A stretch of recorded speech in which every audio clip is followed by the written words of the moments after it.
Welcome, everyone. Hello. Meeting's about to start. Please rise for the Pledge of Allegiance. I pledge allegiance to the flag of the United States of America and to the republic for which it stands, one nation, under God, indivisible, with liberty and justice for all. Please stand for a moment of silence for Ukraine.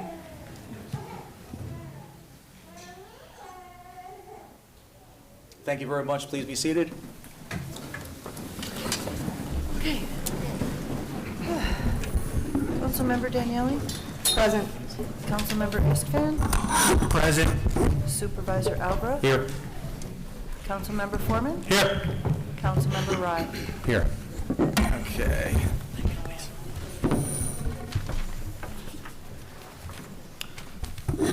So I'd like to amend the agenda for just two things. Resolution number 4, I want to put an effective date on that, which will be the March 17th. And then I want to move up presentations to right after acceptance of minutes. I'll present that as a motion. Can I have a second? Second. All in favor? Aye. Okay. So next up is, Supervisor. they're not coming. I apologize. Oh, okay. They were here and left. Supervisor. Okay. Yeah. Yeah, it's too busy for them today. Okay. And us. Yeah. All right, so next up is acceptance of minutes. We have anything? Okay, then our first presentation will be a presentation of Eagle Scout Proclamation. Alan and your family, you guys here?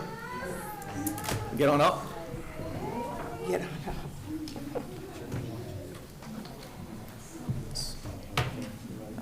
Tell them when I'm gonna need it. Come on, bring your daughter up too. Yeah. Come on. There you go. These are Fishkill residents, and they go to Beacon School District, and he just got his Eagle Scout, and that's a lot of ribbons there that you got there.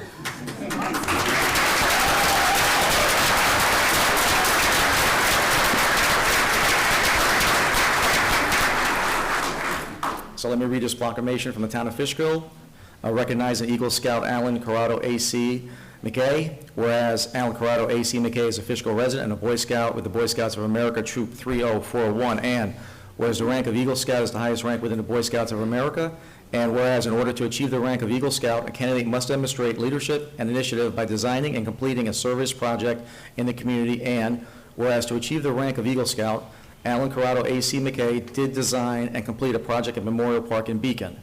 Whereas this project involved construction and installing 2 picnic tables for visitors to use outside the park concession stand, and the painting of the field house, snack stand, and 6 dugouts in the Beacon school colors of navy and gold. And whereas the Boy Scouts of America Eagle Board of Review determined that this project meets all the requirements and found Alan Corrado A.C. McKay deserving of the rank of Eagle Scout, and whereas Alan Corrado A.C. McKay was awarded the rank of Eagle Scout on January 25th, 2022, and whereas the town of Fishkill supports the Youth and Boy Scouts of America, and whereas the town board of the town of Fishkill wishes to recognize, that's his father, recognize the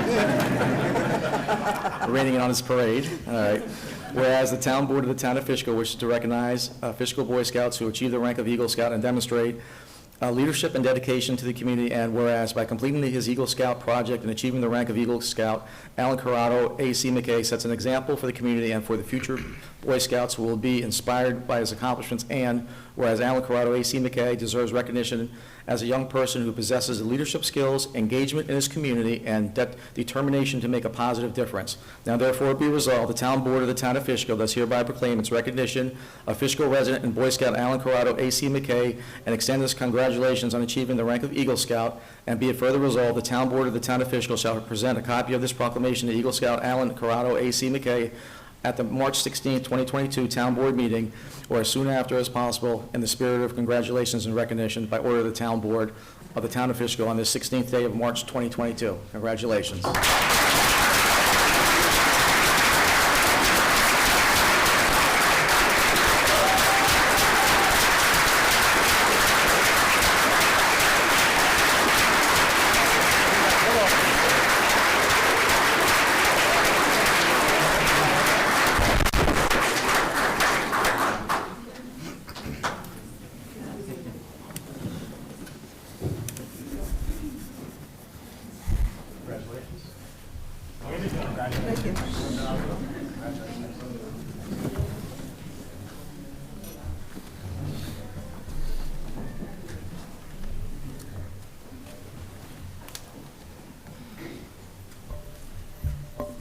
have to stay for the rest of the meeting, right? All right, so the next one we have is another presentation for Glenham Elementary Student Council. So this one will also be a proclamation for all the kids in Glenham Elementary. Can you guys all stand up? Where are you guys from Glenham Elementary? Come up to the front. Come up here.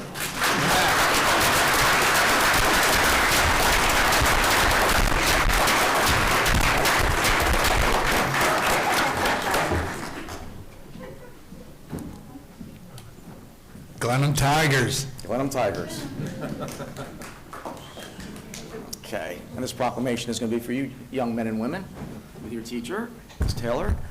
Proclamation recognizing the Glenham Elementary School Student Council. Whereas the Glenham Elementary School serves families in the education of children, and whereas children of the Glenham Elementary School comprise of a student council, whereas the Glenham Elementary School Student Council hosted a food drive and collected toiletries to benefit the Open Arms Christian Ministries Food Pantry in Fishkill, and whereas the students of the Glenham Elementary School Student Council demonstrated generosity in giving, empathy for those in need, and proved to be active citizens engaged in the community, and whereas the students of the Glenham Elementary School Student Council deserve praise for their excellent work, and whereas the students are members of the Glenham Elementary School Student Council, and whereas the town board desires to recognize those individuals and organizations which go above and beyond to make a difference in the community, now therefore be resolved, the town board of the town of Fishkill does hereby proclaim in the recognition and gratitude to the Glenham Elementary School Student Council members for their kindness, generosity, and dedication to their community. Further resolved, the town board of the town of Fishkill shall present a copy of the proclamation to the Glenham Elementary School Student Council at the March 16th, 2022 meeting of the town board, and by order of the town board of the town of Fishkill on this 16th day of March 2022. Congratulations.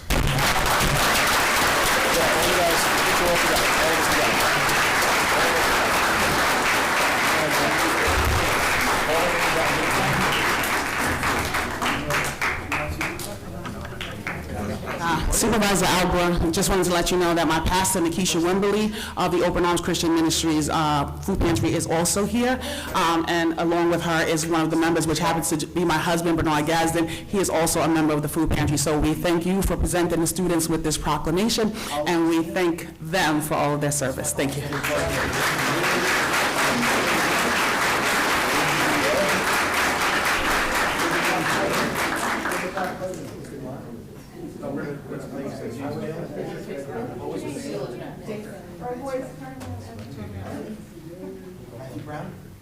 He's not here. Okay, you like the mayor? Couldn't. Give it to the teacher. We've got a few others, independent sample. Ashley Senior. Landon Soltish. Last one, all right. And George. Yeah, all right. You guys get up in front. Turn around. How are you?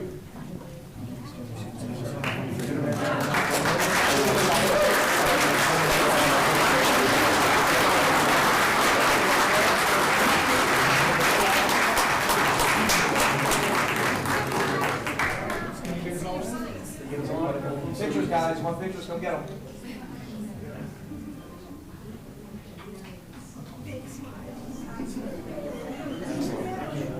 Everybody good? Got pictures? Good job, guys.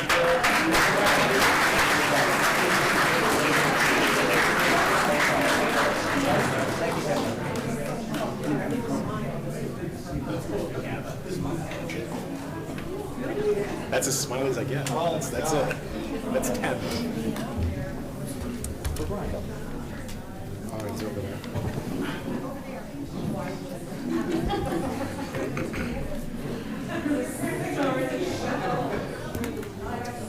So everybody that was here for the Boy Scout and the Glenham project, it's just going to be a regular meeting. You don't have to stay for the rest of it. It's going to be boring for you. So get the kids home and do their homework, and we'll see you next time. All right?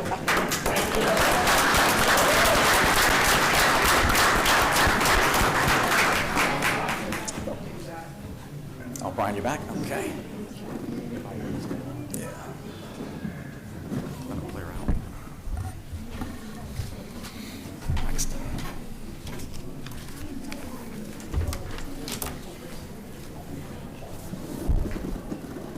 All right, our next, what do we got here? Presentation will be Central Hudson.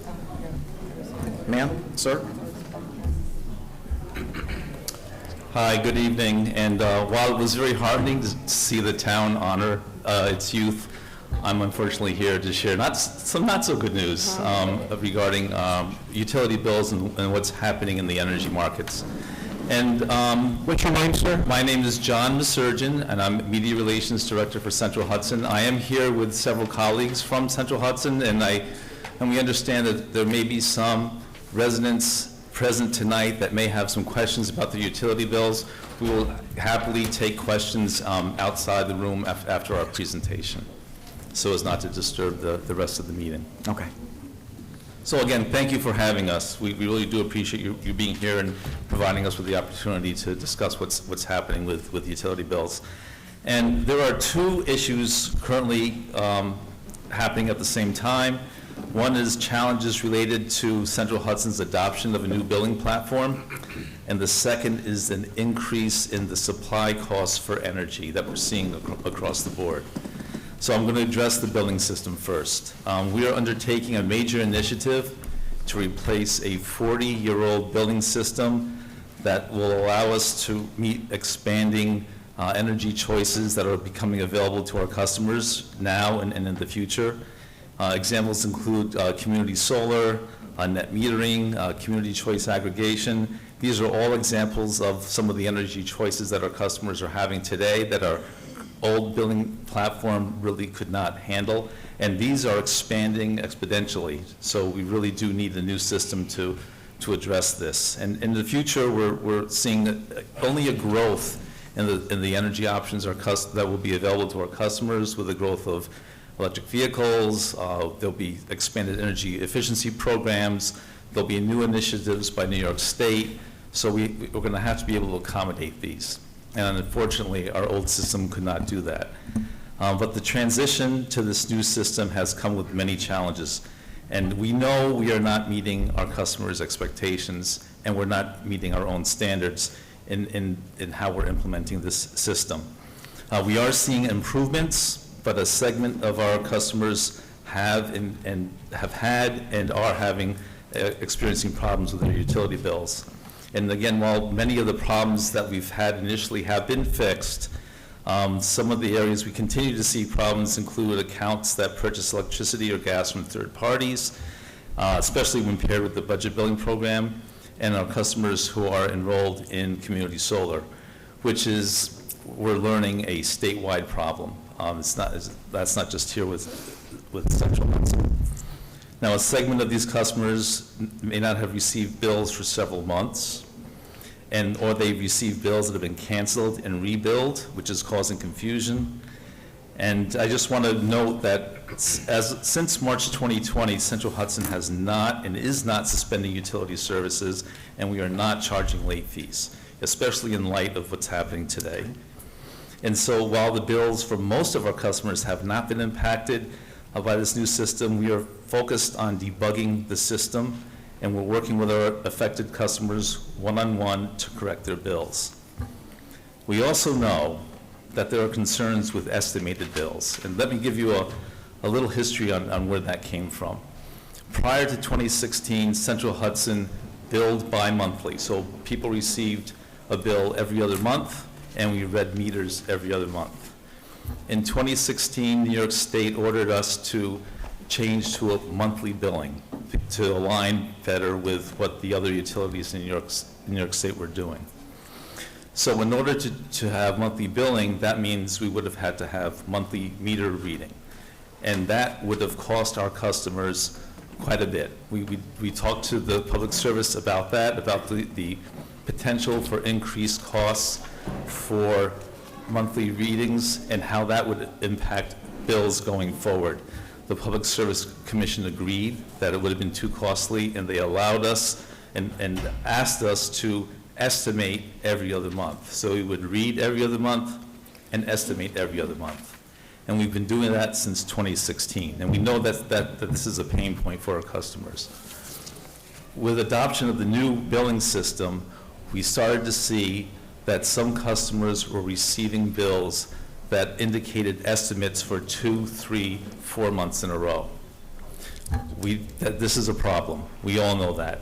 And we are now actively working on trying to find solutions to that problem by addressing the billing system itself, and perhaps by even implementing monthly reads, either by the use of technology or perhaps a lower cost way for us to go out and physically read the meters. This is where we're heading. We know this is a problem. So I guess in conclusion, for our billing system, customer service is really at the heart of what we do, and we are looking forward to completing this completing this transition to the new billing system and returning to a higher level of customer service that our customers expect. We do expect that any of the back bills that have, any bills that have not been issued will be completed by early April, and we expect that a successful transition to this new billing system will be accomplished this spring. And so you're aware, we're also working with the New York State Public Service Commission, our regulators who oversee our operations. We're working with them on completing completing the adoption of this new billing system. Once it's in, it's going to be better, but today it's not, and we know that, and it has been for quite a while, but we will get there. The second issue is rising energy costs. And this is something that's impacting not just our residents here in the Hudson Valley, but it's really become a worldwide problem, much worse overseas than it is here. So the increase in the prices of energy is creating a real financial burden for everyone. Market analysts, unfortunately, are predicting that energy costs will remain at an elevated level through 2022. At least higher than it was in the past 2 years. It's an unusual situation in that over the year 2020 and 2021, energy costs were much lower than they had been historically. Now we're seeing energy costs that are higher than they have been historically. We anticipate that the prices will begin to moderate this year as the weather becomes warmer, but we do expect a higher level of energy costs through the end of the year. And not just for electricity and natural gas, unfortunately. You know, the same could be true for heating oil and for propane and for gasoline. So what's causing this? And from what we see, it's due to a carryover from the increase in demand for electricity and natural gas this winter. We had unusually cold weather in the end of January, early February, that raised the demand considerably, and we're seeing some of that carryover today. There's also constrained domestic pipeline capacity for natural gas, so that's curtailing gas supplies and causing a supply strain, I'll call it, for natural gas to our area. Regionally, there's an increased reliance on natural gas for power generation following the closure of Indian Point. So for example, 2 new gas power generators were constructed in anticipation of the closure of Indian Point, one in Orange County and one in Dutchess County. So we have a higher reliance on gas. We do have more renewables, you know, interconnected to the system, but unfortunately in the wintertime, they see low production. There's also an increased global demand for natural gas, and the United States is now a primary exporter of natural gas to Europe through liquefied natural gas shipments. We are actually seeing the natural gas produced in the Northeast, particularly in the Pennsylvania area, being diverted to the Gulf of Mexico to be turned into liquefied natural gas and shipped to Europe because of the shortages there. And there's also good news and bad news. There's an increased economic activity as we recover from the COVID-19 pandemic, which is good news. But unfortunately, on the other side of that, many of the energy suppliers had curtailed their operations, and they are scrambling and struggling to keep up with this economic recovery. So a quick review of what natural gas bills natural gas and electric bills, how they're structured. There are three main components. There's delivery, there's taxes, and there's supply. So delivery and taxes are regulated. They don't vary. They're fixed, and these costs have not risen. Supply charges are for the electricity and natural gas itself that's provided to us from third-party suppliers. And we purchase this energy on the market, and it's in turn resold to our customers at the same price we buy it for. We do not mark up or profit on natural gas or electricity supply. So what are you saying, if there was a $100 bill, normal times, let's say it would be $90, you would have a $10 profit. Let's say it's $1,000, it would be $900. You see where I'm going with that? Well, Central Hudson doesn't profit on the energy supply itself. It's a pass-through cost. It's a pass-through cost. It's a pass-through cost. Okay. Any net income that Central Hudson earns is on the delivery charges, and those are regulated by the New York State Public Service Commission, and those prices haven't changed. In fact, we had just concluded a rate case last year, and the delivery charge for electricity went down slightly. So this was actually a slight rate decrease. For natural gas, it went up slightly by about 1%. Okay. Now, I understand that the town of Fishkill is under a CCA, Community Choice Aggregation? It was. It was, okay, all right. So some of the communities that are under CCAs have a fixed price for electricity, negotiated with third-party suppliers. Central Hudson, that's a form of hedging. Central Hudson also hedges our energy purchases. We're not permitted to hedge all of it by state regulation, and nor would that necessarily be advantageous, because sometimes hedge prices are higher than market prices. But for the winter, we did hedge substantially all of our what we call our forecasted use. So we will forecast what we think customers will use months ahead of time, and then we'll hedge that amount so that it provides some price stability during times of high demand. This year, though, the actual usage far exceeded the forecasted demands because of the very cold weather that resulted. So we had to buy some energy on the spot market, and the spot market was very, very high. But our hedging practices this year actually saved our customers about 30% for electricity and natural gas for the January-February timeframe, and let's see, about 11% in the February-March timeframe, and for electricity, and 24% for natural gas. So are you saying that Central Hudson, if you were in with Central Hudson, you would have saved money as opposed to being in with CCA? No, not necessarily. Not this time.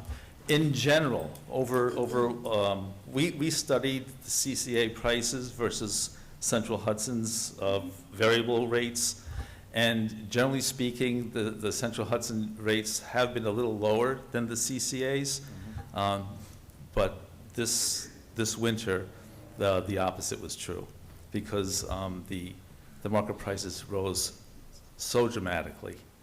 And although we did hedge, and it was effective hedging. Actually, the Public Service Commission today had a session where they did acknowledge that the utility hedging this year saved customers millions of dollars. You know, for our customers, it was about $22 million were saved because of the hedging. Despite that, prices still went up pretty dramatically. So let me tell you how they varied in February and March, so you have an idea of what's happened there. So the February supply prices for natural gas rose 33% as compared to January, and electricity supply prices more than doubled from January to February. Then in March, natural gas prices rose again by about 24%, but electricity supply prices fell by 46%. So we're seeing extreme volatility in the energy markets. We don't know where prices are going to go next month.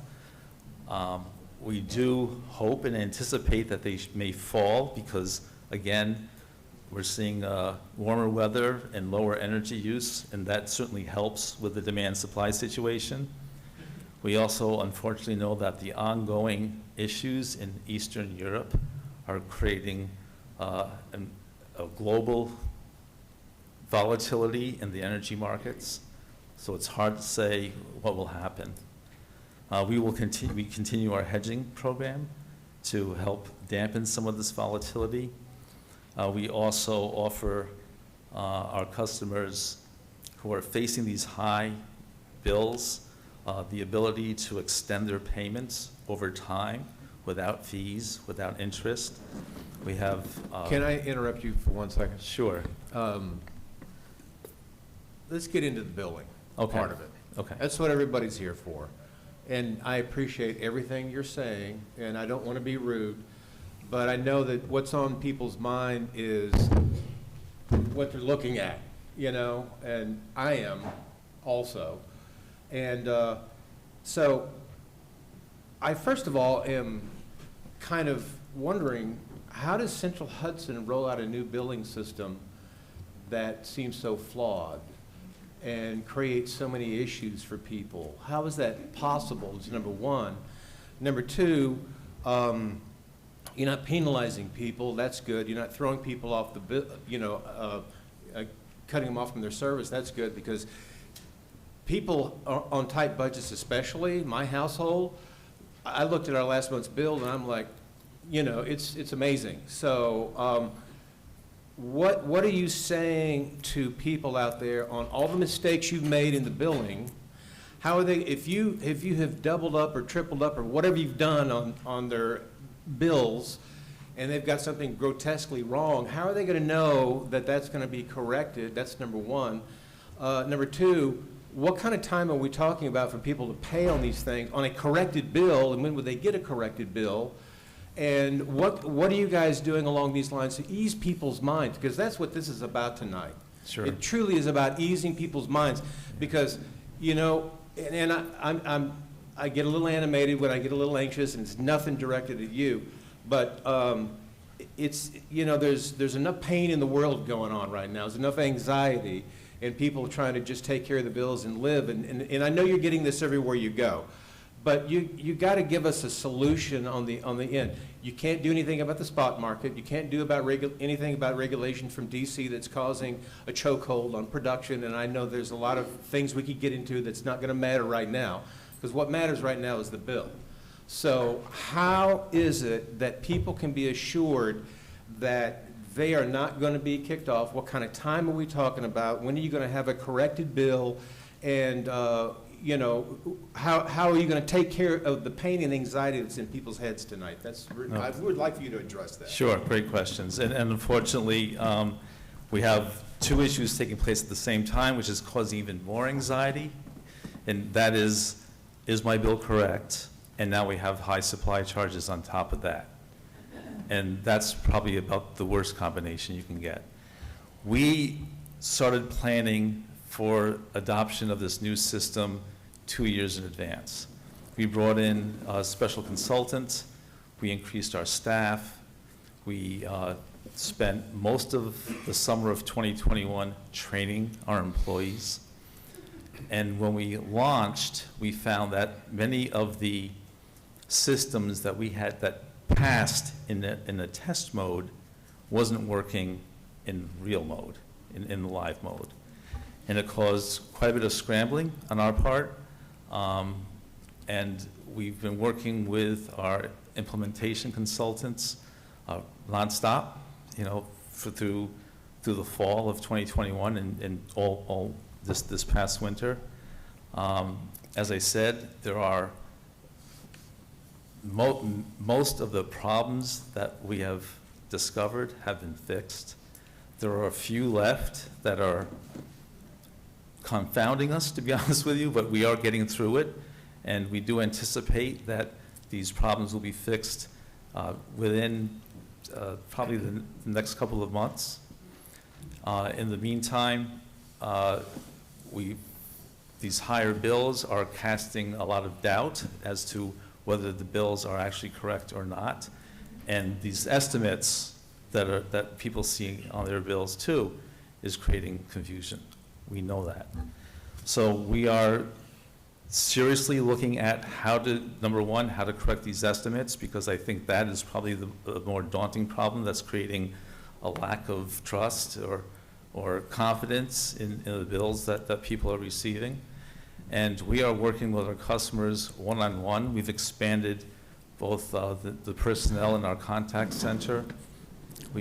What we're doing right now too that's actually very effective is that we're taking concerns that are expressed to us over social media, and we have a group of dedicated customer service reps that are going through those and responding very quickly to those concerns. I guess my question is, just to refine it a little bit, is if I'm on a level paying plan, and let's just give it an arbitrary number of $300 a month, and all of a sudden my bill is pushing $800 a month. Now you're telling me that you're not going to kick me off and you're not going to penalize me, but you've got problems and your billing is all messed up. So if I just tell you tonight, I'm just going to continue paying $300 because that's what I'm used to paying, when is the reality of your billing going to catch up with my payments?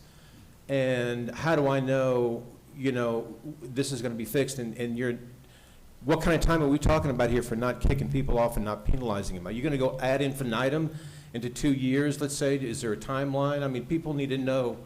Yeah. Give us something concrete here. If I stick with $300 a month, which is what I normally pay, and I understand the prices have shot up, I get that, but you've got a lot of issues you got to work out. So does that help me if I'm on an extra tight budget and I can't, and I'm scared to death at $700-800 bill? What can we do to relieve people's minds tonight? Answer that kind of question, please.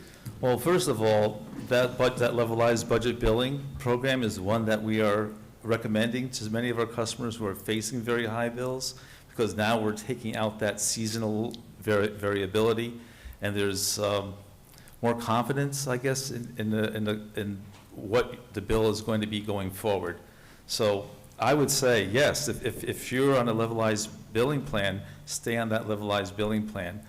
We will make adjustments. We will let you know if we think an adjustment needs to be made for that bill, because we are keeping track of what the actual usage is.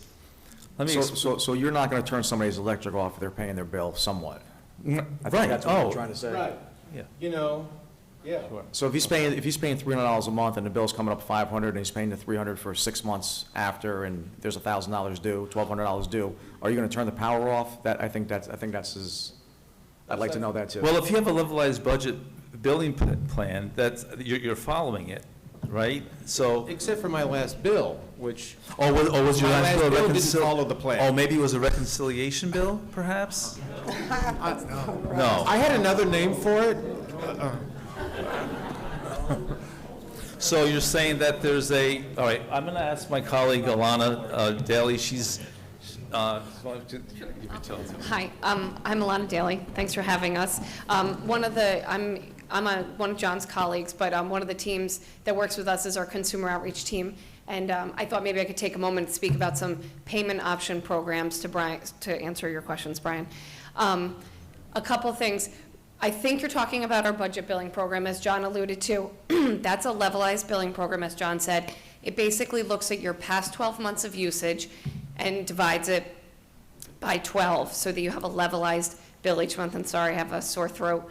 And you pay the same amount for 11 months. In the 12th month, your bill is adjusted up or down depending on your usage and the cost per kWh. If there is a wide variation at month 6, it will adjust at that time as well, so that to try to catch up before the 12 months. So you could experience a catch-up bill at 12 months or 6 months. So that could be the issue. But I think In addition to that, what John was talking about, if you have a past due balance or a large bill that you can't pay, there's a separate program, and that would be to set you up on a payment agreement plan. That's separate from budget billing, completely separate. Budget billing is about your current monthly bills.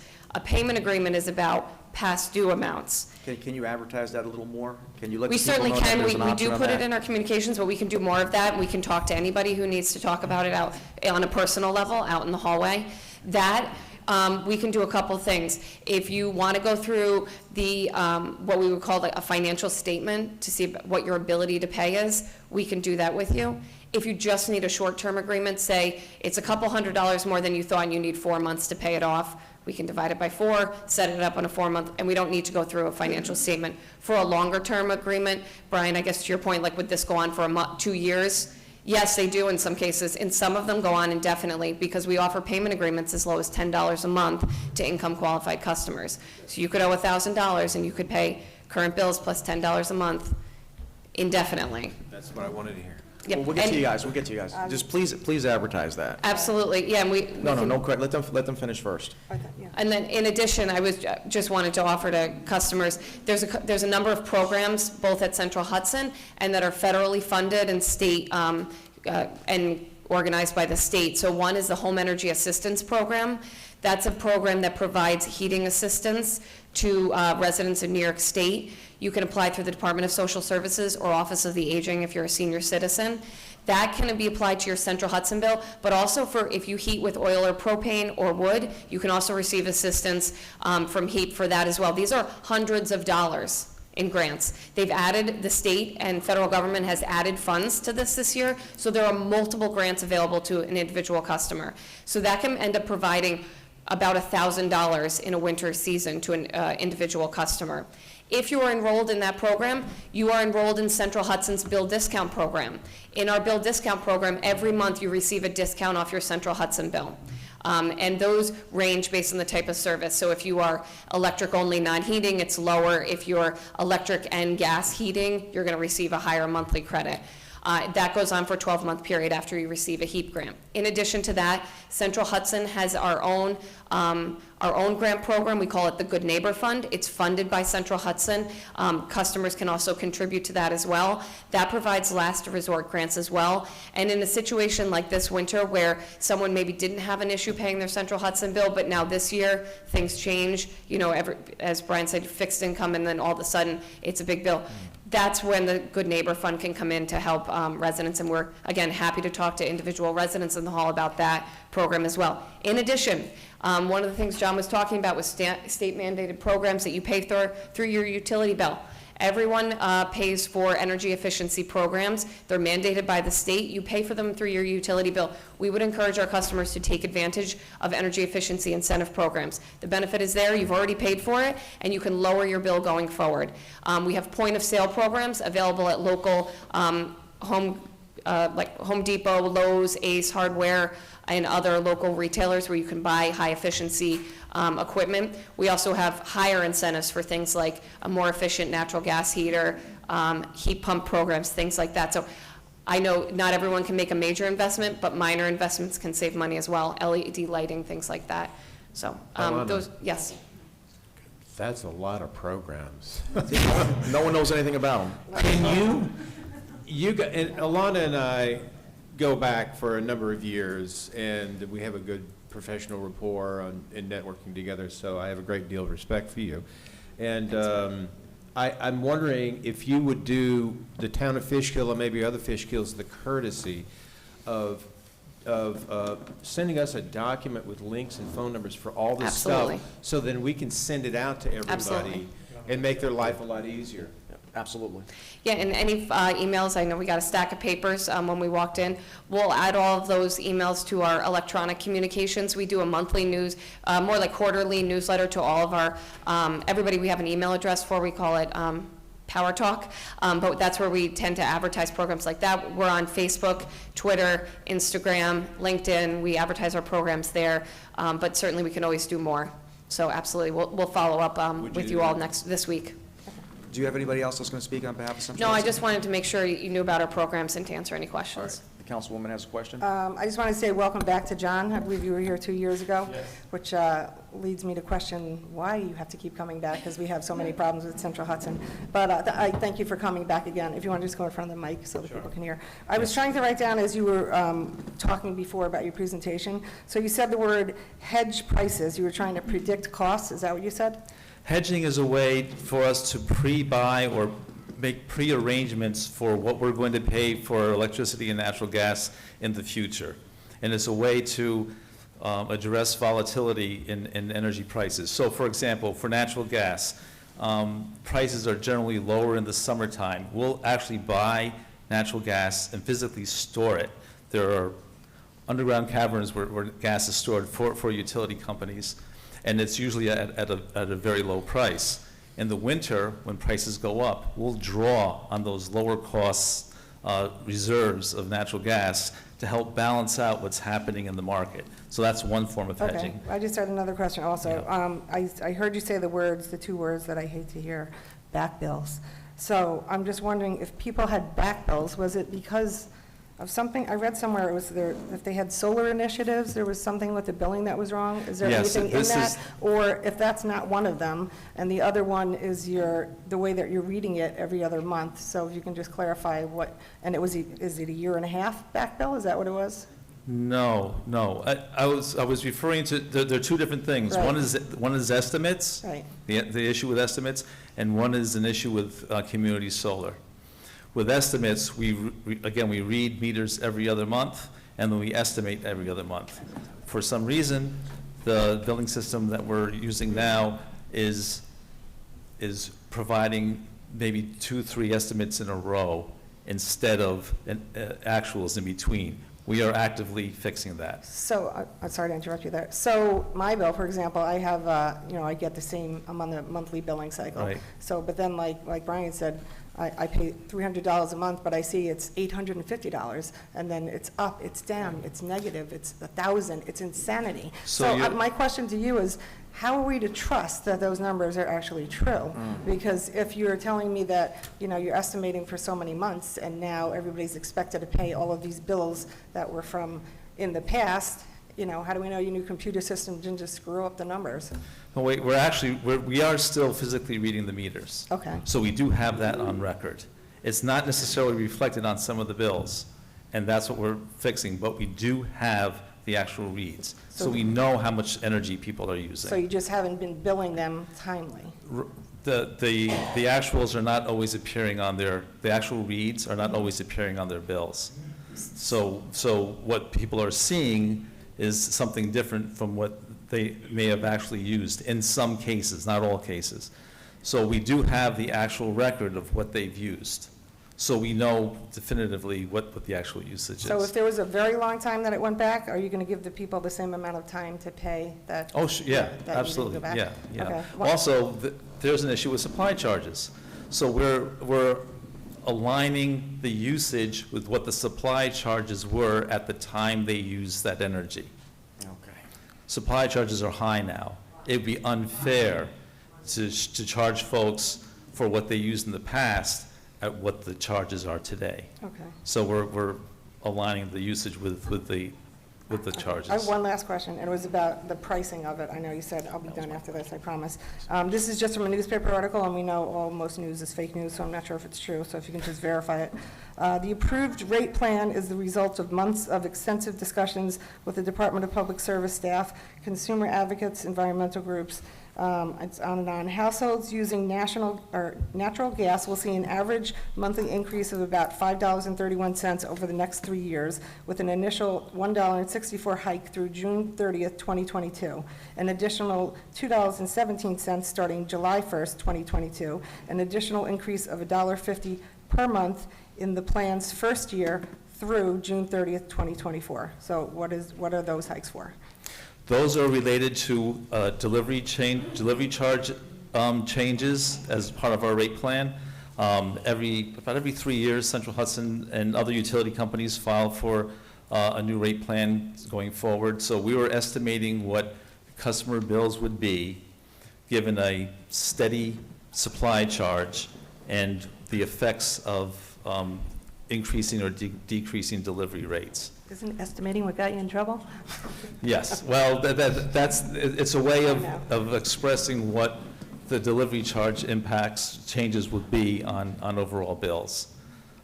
Obviously, supply charges change all the time, whether it was this year or past years. They're continuously variable, but we had to set some sort of benchmark so that we could show what the effects of the rate plan would be. Okay, thank you. Okay. Thank you for coming again. All right. You good, Carmen?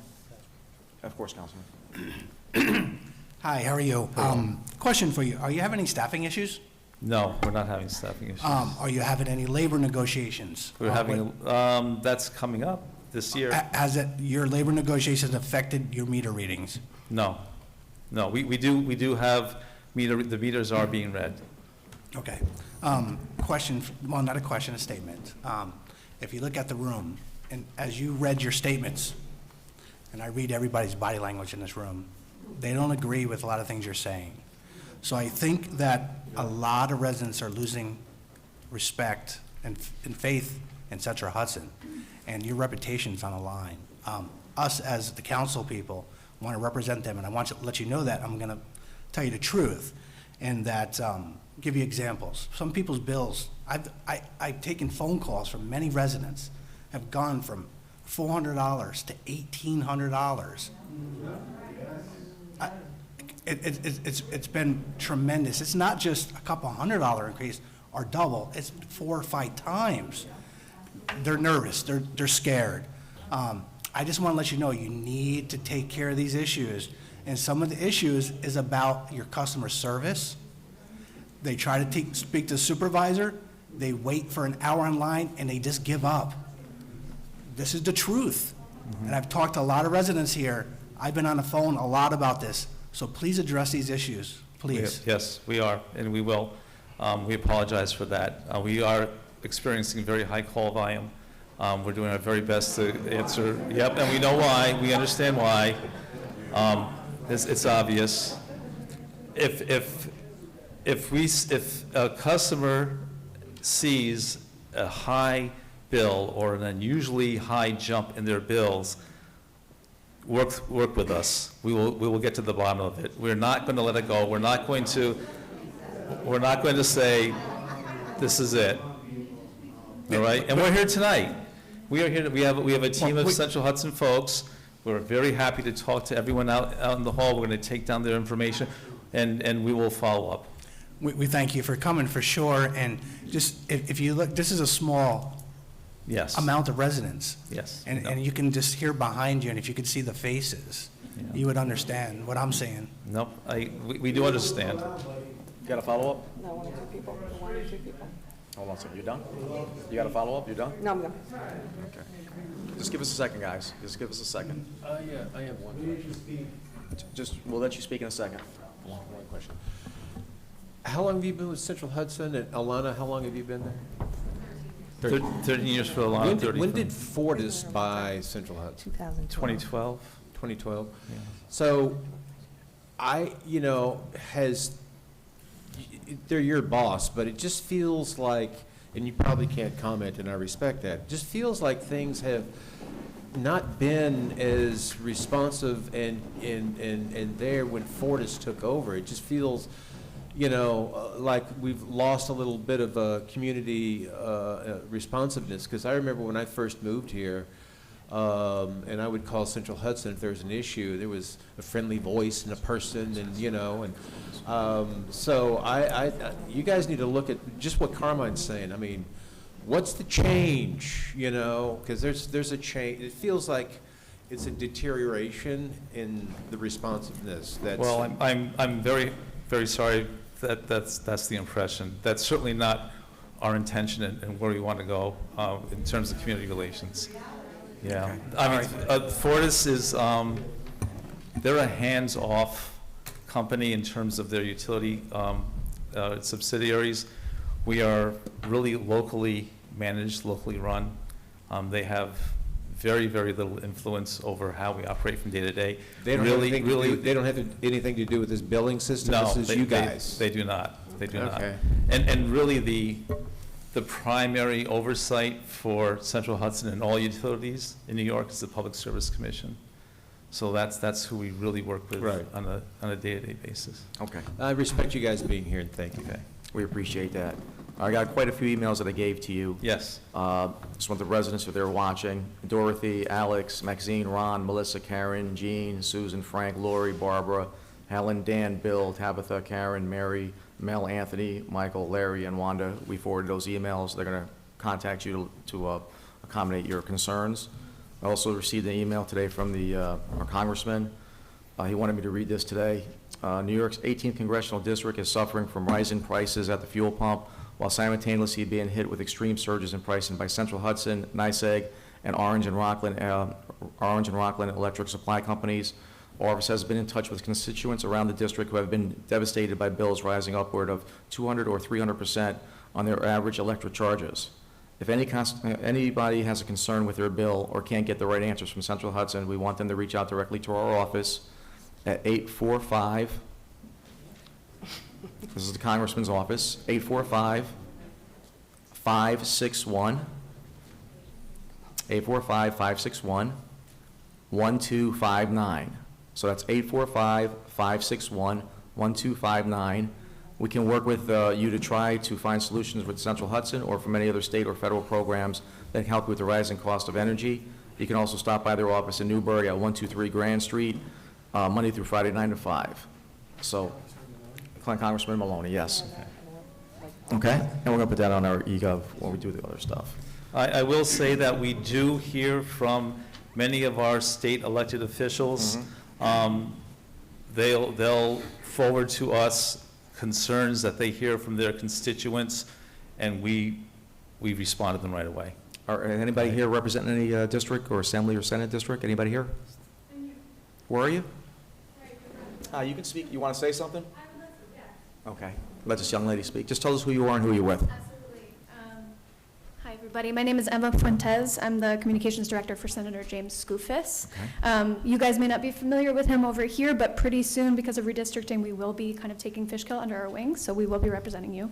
And thank you to Central Hudson for being here to present. First off, really appreciate all of your questions. They are questions that the Senator has as well, which is why we recently announced that in his capacity as chair of the Senate Investigations Committee, we are opening a state investigation into utility companies, power providers, stakeholders, including PSC.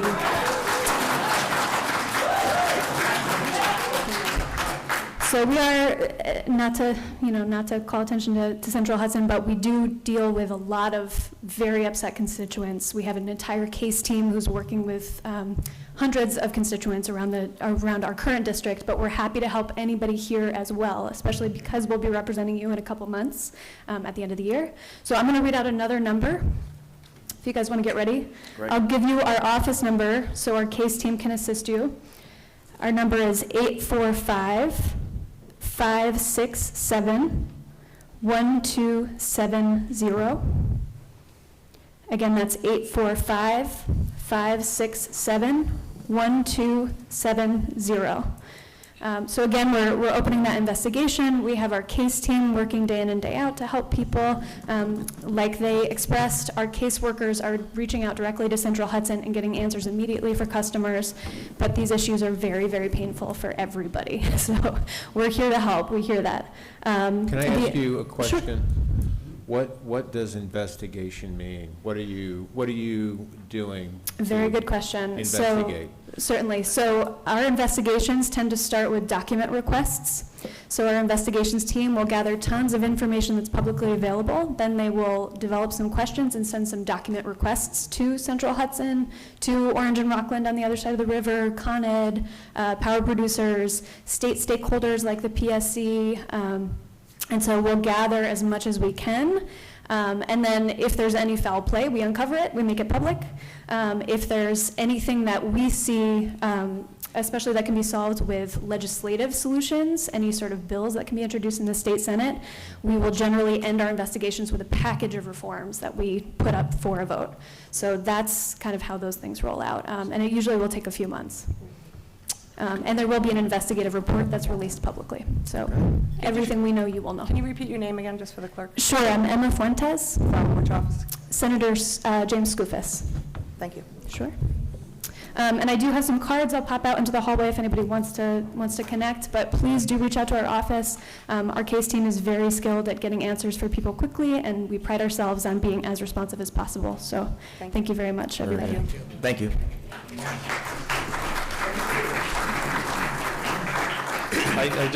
I'd like to add that we do welcome this investigation, especially as it pertains to high supply prices.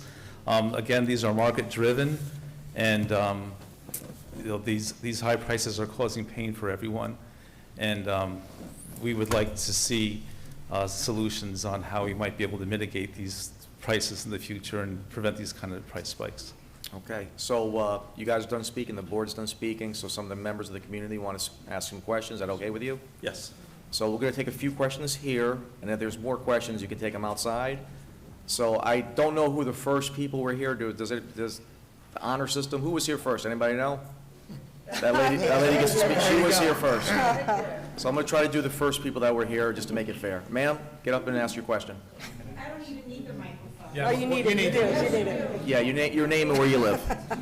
Name and address. Name. Mary Ann Wilkinson, You can pull it down. Court, Ma'am, Wappingers. Ma'am, you can pull it down, the mic a little bit. There you go. I'd like to know why they didn't run a parallel billing system to ensure accuracy when they changed over to this new system. I'd also like to mention I don't use any power from third-party vendor. I don't use any solar. So why were my bills so delayed, and why did I have to call multiple times to finally get billed? Then why are the customer service reps so apathetic when you finally do get through? My bill went up 76% from last month, and now they're saying that they're going to fix the problem in April. That would be 7 months to get everything straightened out. And then it was said, oh, in the next couple of months, which actually takes us into May, which is an 8-month window. So I'd like to know why it is nothing gets done. I'm beginning to feel like the executives there are like Nero, fiddling while Rome burns. Can you guys answer that, Central Hudson? John? Or you? I think the best way to address her question is to take a look at her bill and go over it with her and to find out exactly what's going on. So we have an option. If you guys want to ask some questions, you're probably going to get the same answer. Do you want to ask a couple more questions, or do you want to talk to them outside? I guess people want to talk. All right. Maybe we could start with people Okay. outside. Yeah, come on. We'll do a couple more and just get them outside. Your name and address, sir. Good evening. My name is Jesus Dones. I live in Hopewell Junction. Okay. I see that Central Hudson came over offering a payment plan. That's not what we're here for. We're here to get clarification on the bill. My bill is usually $1,100. This month was $3,000. $3,000, and that's not only me. That's my neighbors also. Okay? When I called, I got someone on the other line, and poor lady was making excuses as she was going.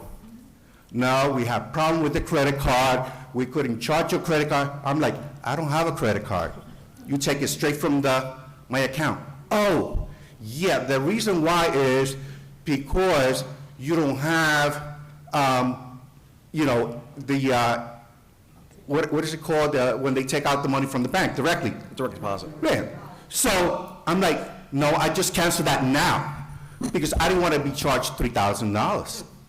I said, I just cancel it now. Oh, well, you know that the delivery went up to 46%. That's why the bill is like that.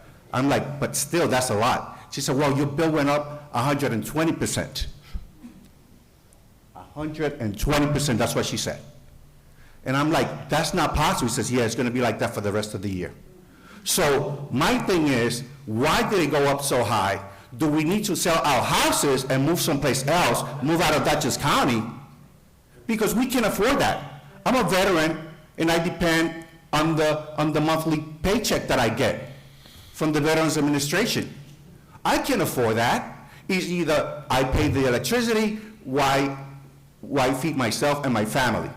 That's incredible that I get a bill for $3,000. from Central Hudson, and they don't have no excuses. The solution here is not a pay plan. It's not a pay plan. It's what are you doing? What are you doing? I mean, level, and then at the end of the year, you're gonna pay whether you pay more. That's not the answer. The answer is not about paying the bill. The answer is, why are we paying so much? Why did my bill run 120%? So I'm sorry for the representative here from Central Hudson, but the solution is not a payment plan. Thank you. Thank you for your service, sir.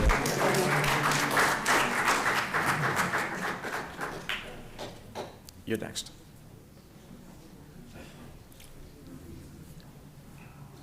Good evening. Good evening. Tim Terrell, Star Mill Road, Fishkill. I have a question for Central Hudson. Basically, the bills are one issue. Customer service is another. I called, I got on the phone with them. I was on the phone for an hour, on hold. I talked to a representative. I'm going to have to transfer you to another department. 45 minutes later, somebody picks up. We talked about adjusting my budget. My bills are $800 a month. The budget's $300 a month. The woman says, well, what would you like us to raise it to? I said, wait a minute. I said, this is your job to tell me what it should be. So long story short, she says, okay, we'll raise you to $400. I said, all right, that's a good start. At least I'm throwing some more money towards the end of the year where I'm going to owe a big bill.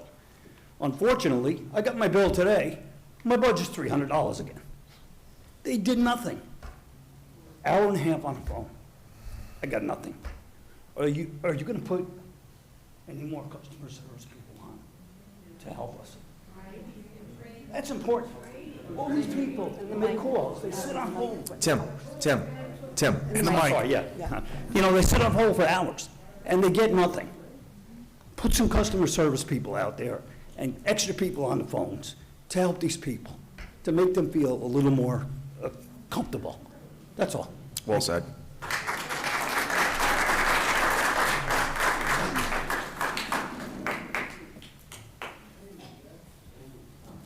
Hi, I'm Roberta West from Fishkill. Hello. I just want to say I got off easy. My bill only went up 67% from last year. I just want to say shame on Central Hudson. He stood here and said they hadn't changed the billing system in 40 years. That's 1981. Yes, it's funny. It is. I mean, I used a computer in 1981. It was with punch cards. I mean, are we supposed to believe that? You have not updated since 1981? It's beyond me. And maybe the Public Service Commission should hear about that. Maybe we get a better company to service this area. I'm also very perturbed that I got an estimated bill for 3 months in a row that coincidentally, I'm sure, coincided with a predicted increase in energy. I hope I can explain this well. But I got an estimated bill for October, November, December, and January. Energy prices were cheaper then. They finally read my meter at the beginning of March and decided I had used a lot more in kilowatts than they had predicted. Now, those kilowatts, I'm sure, are being used during October, November, December, and January, and they cost less then. I hope I made that clear.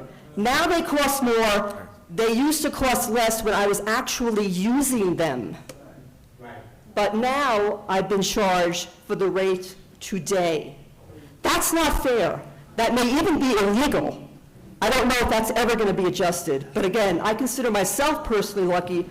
It only went up 67%. I know a lot of senior citizens went up a lot more than that. Some people are now talking about, you go online, you see like Nextdoor and Facebook. Do I pay a doctor bill? Do I take medication? Do I go to the grocery store? Or do I pay Central Hudson? Okay. Thank you.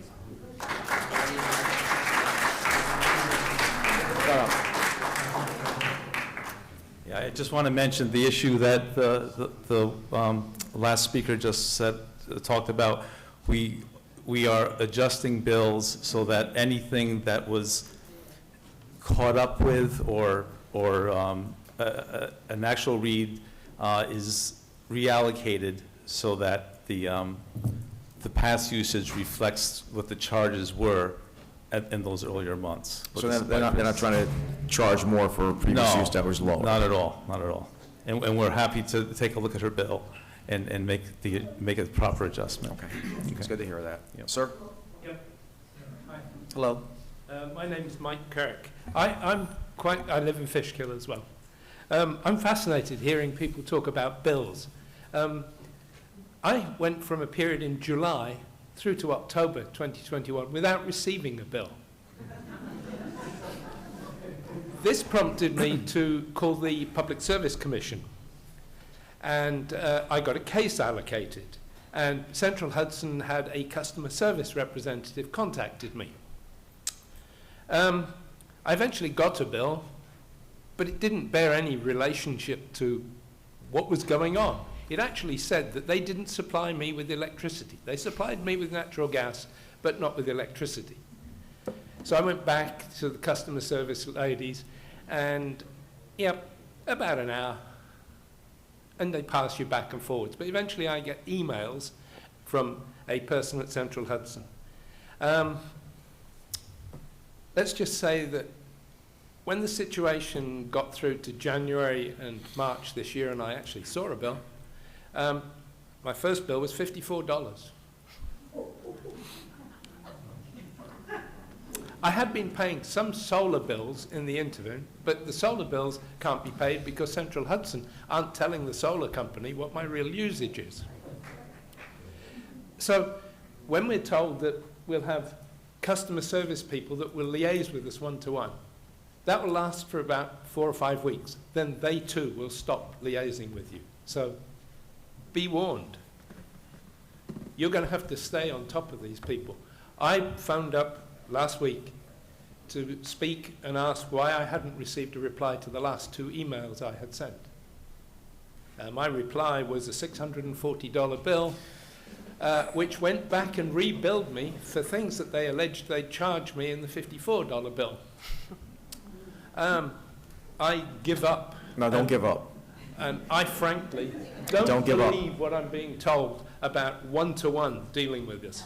They aren't dealing with us one-to-one.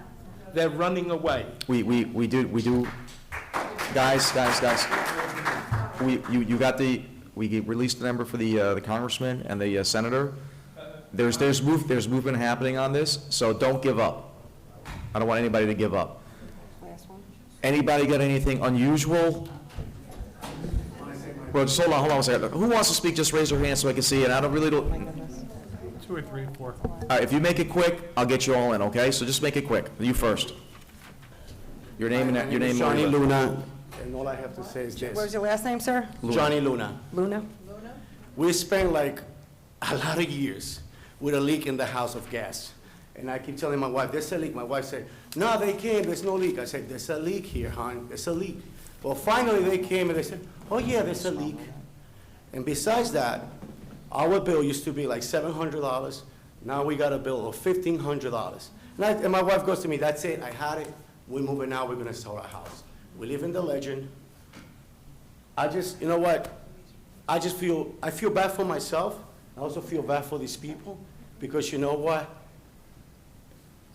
It's not you because you don't own the company. For the people that are behind you. Sir, you have to speak back into the mic. Yeah, speak in The the people mic. are behind you, they're very cruel. You know what? Because to do that to these people, these working class people, that they are millionaires, Mr. Luna. that is horrible, man. Look at me. Look at me. That's horrible. You should have been doing that. These people, they struggle. We get out of COVID. We are frustrated, been sitting in a house, losing money, okay? And you just come. I wish you guys could speak Spanish. I speak Spanish. Because I will tell you in Spanish what is this all about. Because I don't have the words. But to be honest with you, I am frustrated. And I'm a businessman. I own 8 buildings in the city. You know what? I feel for them. But me, I'm going to solve my problem. They don't stop. You know what I do? I sell my house and I go somewhere else with. They really appreciate me. But these people don't appreciate the rest of these people. All these people are going to sell. You know what they're going to do? They're going to destroy the economic in this area. I came to the city because I have kids, and I want them to have a better life. Because if you raise your kids in the city, good luck with that. Yep. You know? So come on, man, this is our town, let's take care of it. Let's do the right thing for these people. Look at all these people, they here, they stress, we all stress. Like I said, we came out of COVID, and now who knows what other thing can come into us. God bless you all. Thank you, Mr. Luna. All right, listen. You guys can speak, but you got to be quick because it's getting late. So come up, say what you want to say, and move on. Bob? Not personal, John. Not personal against John. No, this is nothing. Mr. Supervisor?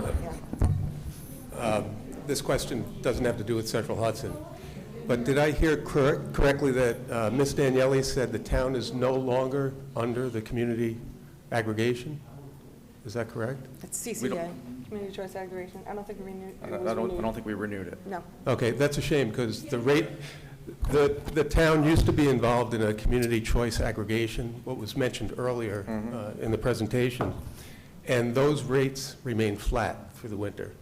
It didn't see the big increase, so it's unfortunate. Well, it's not unfortunate. When the first year, they were higher than Central Hudson's. And also, people had to be told that they didn't have to opt into it. So that's a choice. And if people didn't save money, like you said that they were going to save money, then that's unfortunate. So we didn't think the program should be renewed, and it wasn't. If people want to choose other options, you can look on Central Hudson. They have various options of other initiatives that you can take and decide for yourself instead of being forced into it and not realizing it until you have to opt out of it. So that's the bottom line. Bob, Come on, Bob. in this case, it was flat through the winter. Thank you, Bob. That lady there has been dying to speak. But just please, so we can get everybody in. And then I'll wait and I'll talk to the Okay. outside. Okay, Diane Mochkovitz, 28 Roselia Lane. I live in Old Post Mall, which, as the board all knows, is a lot of seniors. Yes, ma'am. I'm here with two of my neighbors because they had a question about their bill. They're not the only seniors in that complex that have a question about their bill. All the other seniors basically just pay their bill because they're not going to come here and ask questions. If they call Central Hudson, as I've talked to several, as Carmen has said, he's talked to a lot of people, literally in the last 4 days, these people have been on the phone every single day. I was on the phone with them in my apartment the other day, sat on hold for over a half an hour. We were put on hold to speak to the main office, which never came on the phone. You have to get a repair ticket, you have to get a this, you have to get a that. You have to do all that through the main office, and when you wait to get a person, you never get a person online. Now, you talk about the meter reading and efficiency and saving money. We have buildings in that complex. Their meter is not read on the same day as our meter. Wouldn't it make sense that if you're sending a person to read the meters, they read that whole meter room at the same day, instead of coming back, oh, we'll do that one this month and that one next month. And as far, I don't want to touch on everything, but as far as these bills, they have two bills that were actual readings that were off by 1,000. Instead of, their actual reading was 90, it was showing 1,090 at that reading. So the meter reader he read the meter wrong, that gets figured into your estimate there. Now your estimate is off the wall, so this is what it looks like. You're going along, then you go up here, then you come back down, then you go along again. They came and they did another reading at 2,400 and something kilowatt hours for 1 month. We called up and we spoke to them because we are a two-person household. Most of the units in there are two, probably seniors. Most of them are seniors. I said, wait a minute, if my bill, and even though I am on a budget, if my bill, I see what my usage is. Oh, this is an actual, this is an estimate, this is an actual. I print it out on my computer. If my numbers are this, how come their numbers are 3 times what my numbers are? The other day, Carmine, you know Ed, went into the actual meter room. From their last reading, for 10 days, 12 days later, it was 300 and something kilowatt hours. I don't use 300 kilowatt hours in July when I have my 2 air conditioners running. So it's more than just, you say that the system is, oh, we have a couple of glitches, but those glitches are causing people's bills to be ridiculous. And it hurts the person that has the bigger house with the bigger bill, and it hurts the person that's a senior that's choosing, like you say, to pay either a medical bill or buy food or pay your Central Hudson bill. And most of them are not, they don't have the knowledge, they don't have the patience or anything else to sit there and call up and fight what the bill is. They write a check, and maybe when it comes time to go to the grocery store, oh, well, I won't get this or I won't get that. And that's not acceptable. And Central Hudson has to be held responsible for it. So there we go. And along with that, I'm hoping that they will be able to give these people somebody to come and figure out why is their unit using 3 times what mine is when I'm in the same building with the same 2 people running 2 air conditioners, and they don't even turn on the air conditioner. So they need to come and figure out what's going on. And that's only one problem. Everybody in here's got a problem, but if your billing system doesn't work, and it's not just a matter of saying, put it on a budget, because if the numbers are wrong, that is going to affect your budget. So, thank you very much. Thank you. If you can, just, Yeah, mine is very brief. I'm not going to discuss my bill because everybody thinks I shouldn't have called Hudson. Your name, ma'am? Just your name. Oh, I'm sorry, Bonnie Ramp, Fishkill. Everyone says I shouldn't have tried to call Hudson to tell them, like a gentleman before me. I got a bill for 2 months, in which one month was $52 and the other month was $61 in the 2 coldest months. I knew that was wrong. And so I called Hudson because I didn't want to get the $1,000 bill in 3 months. And the first person said, oh, that can't be right. I said, that's why I'm calling. Put me on hold, came back and said, we looked at your readings, they're perfectly fine. They said, I used 5 kilowatt. I didn't go away. I didn't go away. How did I use only 5 kilowatts? So my point is, I am appalled to hear that you have a software system that, like you said, you didn't run a parallel system to make sure it worked. Because I think all of the problems that people are talking about are their software.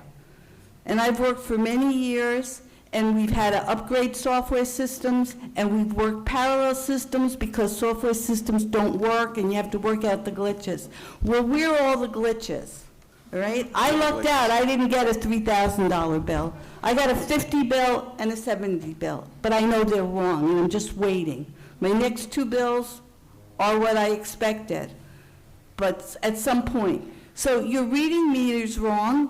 The woman is absolutely right, because I checked with my friends that live in the same condo. Your billing is not billing. You're not correcting. And if nothing else, provide us with updates. When you send us our bills, provide us with updates. Don't ignore us. Don't tell us to call customer service, because your customer service is horrific. And I don't blame them. I blame the corporate, because you're giving them the stupid answers to give us. thank you, ma'am.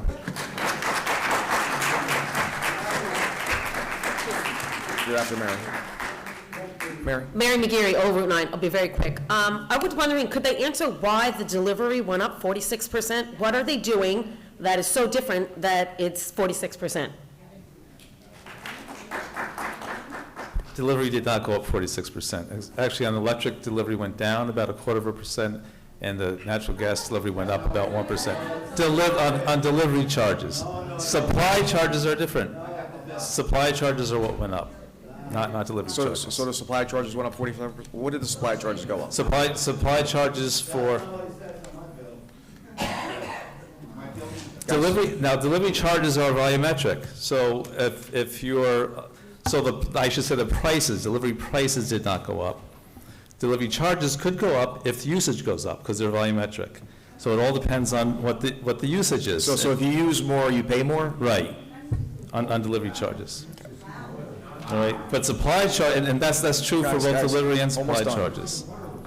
So supply charges for For natural gas from January to February rose 33%, and for electric prices, they've more than doubled. And then in March, supply charges for natural gas rose again in about 24%, but but electric supply prices fell by 46%. Thank you. Okay.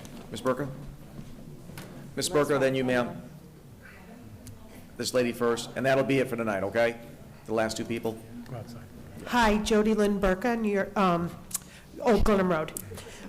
First off, with regards to the estimates, why couldn't, in a world where we have technology and everyone has cell phones, why can't customers walk out, snap a picture, and put it on a portal or something and get it to you, number one?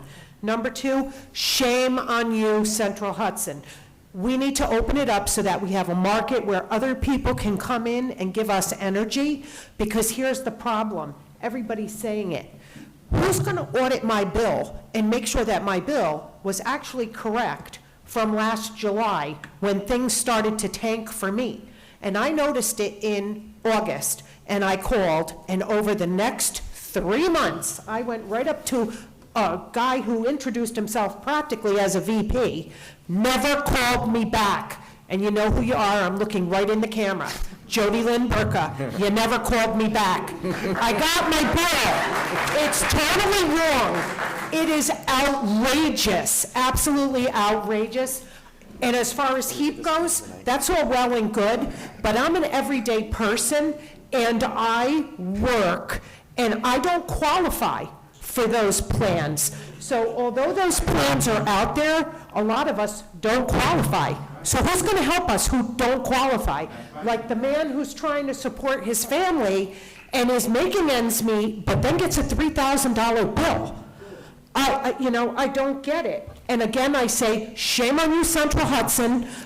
I welcome the investigation. I hope they find something. I think they will. They should start with auditing everybody's bills. That's where they should start. Excellent. Start there. Thank you. I just wanted to let you know that you can submit your own meter reading. We have multiple options. If you want to talk about it outside, I can show you how to do it. Ooh, okay, so that's an option. Everybody can do that, yes. It's online. Just give me 1 second, the other lady, this lady here. Ma'am, but guys, please be quick. We're over an hour on this. Hello? Hi, I'm Catherine Luna. I live in Hopewell Junction. Okay. My concern is I got my bill.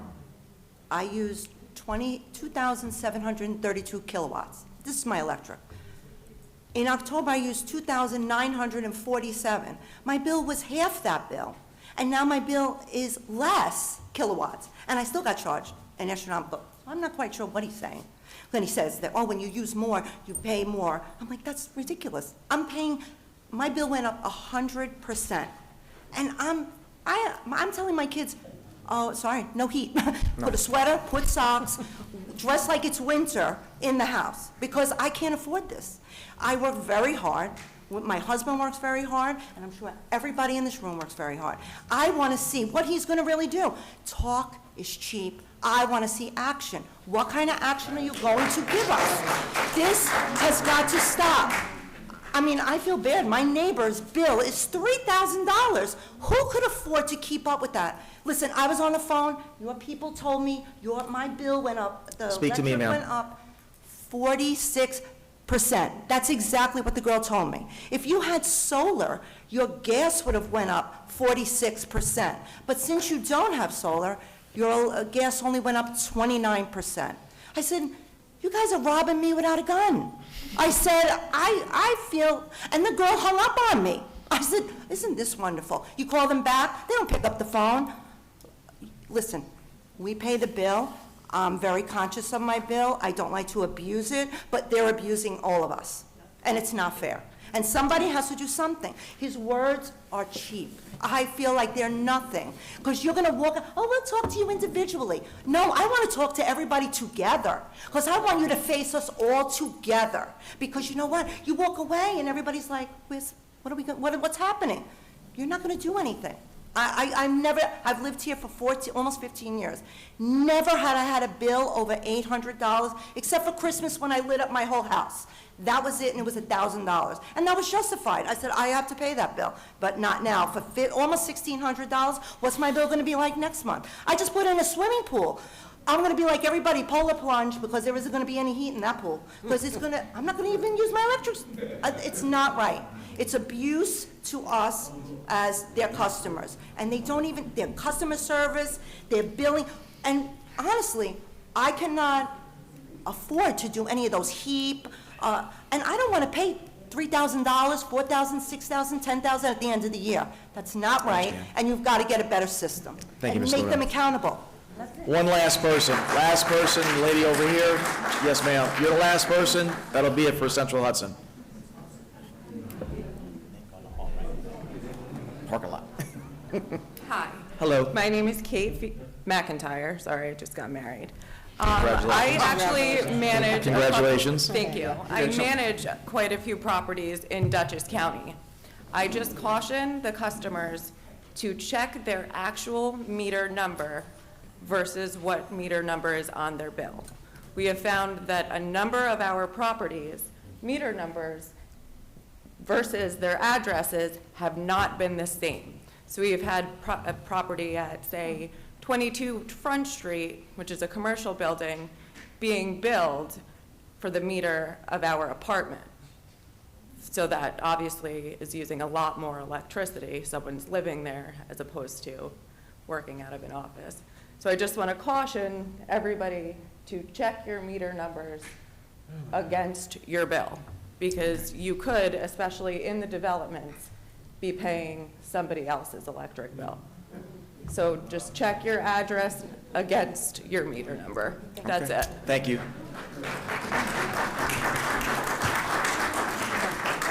Last thing, Alana, when you send us an outline of all these programs, can you put in there what we discussed tonight, which is if you're used to paying $300, you continue paying $300 until this all gets settled out? I mean, can we see that in writing?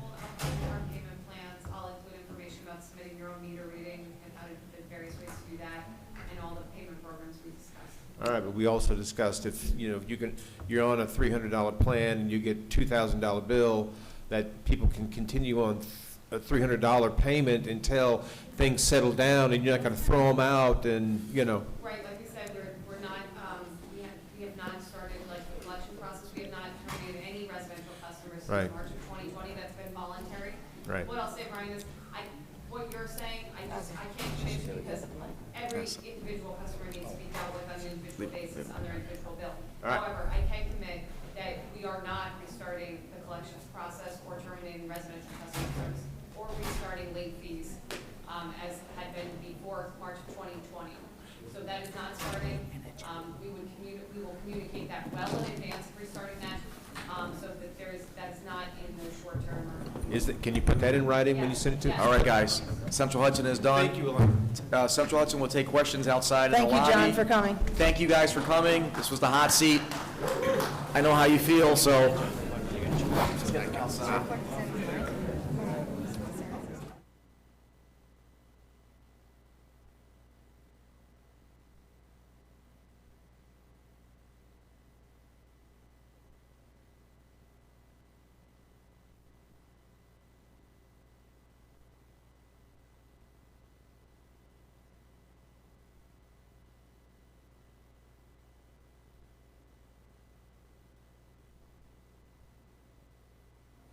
Yeah, we can start. All right, so next on the agenda, we've got 3 public hearings. The first public not you yet, not you. First public hearing will be a local law number 1, 2022 grandfather clause for historical preservation law. So this law is going to be, we passed a preservation law last year, and we're going to grandfather properties that are already in the system. So that's what this is about. So anybody that wishes to, I'd like to make a motion to open the public hearing. Can I get a second? Second. Foreman, all in favor? Aye. Anybody wish to? Supervisor, if someone sent me an email, so I don't know if the board has to approve that Becky reads it. It was forwarded. Is it to about the her. historical stuff? It's about both, so she's going to read it once. Sure, give it for to me. both. How big is it? How long is it? All right, so put that in the minutes. Do you want her to read it? They want to read? Okay, give it to me, I'll read it. You'll read it? Yep. If I can read it with my eyes now. You want my glasses? Do you need glasses? Now I got it. You know what is the light? It screws you up a little while. The gentleman's name is Paul Hafferman. Comment. I was hoping to speak these very words before you this evening, but unfortunately fate has intervened and I'm unable to attend in person due to health reasons. My name is Paul Hafferman, and I have been a member of this community for well over 40 years. Now, I have been a social studies educator for the past 2 decades in a public school district in Putnam County. For the purpose of transparency, I also share with you that I recently became a member and trustee of the Friends of the Fishkill Supply Depot. During that time, I've witnessed many changes that have taken place, some minor and some extremely drastic, in the town of Fishkill. I've witnessed the installation of stop signs at street corners, to the buildings of a massing housing development between Route 9 and 52. One thing that has remained constant during this time is that this community claims its values, the natural beauty that are surrounded by, and that we value our history, especially the aspects that are tied to our founding of our nation, and that have helped forge our identity as a people. Some of my fondest memories from when I was a child was swimming and ice skating at the lake in Dutchess Park and taking field trips while in elementary school to historic sites including the Van Wyck Homestead and Dutch Reformed Church. Tonight, I do not envy the positions you guys hold as elected officials, as I believe one of the greatest challenges you face is deciding upon issues that center upon rights of individual versus the common good. Before you tonight are 2 items in which the very challenge must be addressed. Agendas 7595 and 7596. In this case, the right to develop privately owned property supersede the ability of a community to protect its vital natural resources in the form of drinking water and to protect its historical identity in the form of a burial ground for those who have been given their lives to establish our great nation. I've witnessed over the past 40-plus years the rights of individuals constantly winning out over the common good in our community, and with that I've slowly seen that the very things that we see as a community claim and cherish disappear, and sadly we will never see them again. You now have an opportunity to bring about a balance between individual rights and the common good on our community. Please do not squander this opportunity you've ever lost enough that we claim and cherish. Respectfully, Mr. Paul Hafferman. So his comment is in. So anybody else wish to speak about this? Ms. LaGoy? Oh, I'm sorry, Supervisor. Yeah. Read in the rules. Oh, this is a public meeting. All right, go on. Ready? Yep. My name is Anne LaGoy. I actually was one of the founding board members for the Friends of the Fishkill Supply Depot. That's not only why I'm here, just for that one particular location. You know, I've been here for 25 years plus. I don't know how long it's been. And from day one, my concerns over the aquifer have been first, you know, in the front of my mind.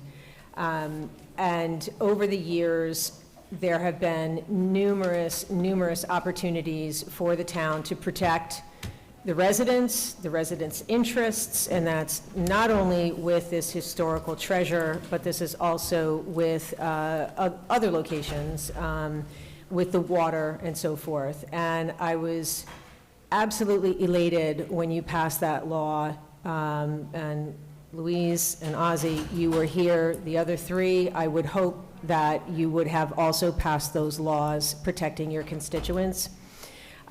So I am extremely dismayed that you are now considering weakening those laws in the form of grandfathering in certain projects that are quote-unquote in existence. So I just would like you to consider a couple of things. What has been the holdup of said projects that you're looking to grandfather in? Are they still in front of the planning board? If they are not still in front of the planning board, then certainly common logic would say, let's bring it back in front of the planning board with these laws in place. So I would really encourage you to hold fast and continue to protect the residents of this town. Our water is our most precious resource, and to even give 1 inch to give up, that is, I'm completely opposed to that. Thank you. Okay. Well, just to explain what's happening is that there's going to be, there's 2 business properties. One was the Continental Commons, and one was Healy for historical, and there was 2 for water, 2 small subdivisions of 6 homes each. Healy was in full compliance with this law. Continental Commons is in the mix. So this one's going to be grandfathered in for that, up to what they're doing now. And the water, the two 6 parcels, the one is in compliance of the Aquifer law, and the other one's borderline. So that's why we're doing this today. So I think it's a good thing that we're doing this today. Anybody else like to speak?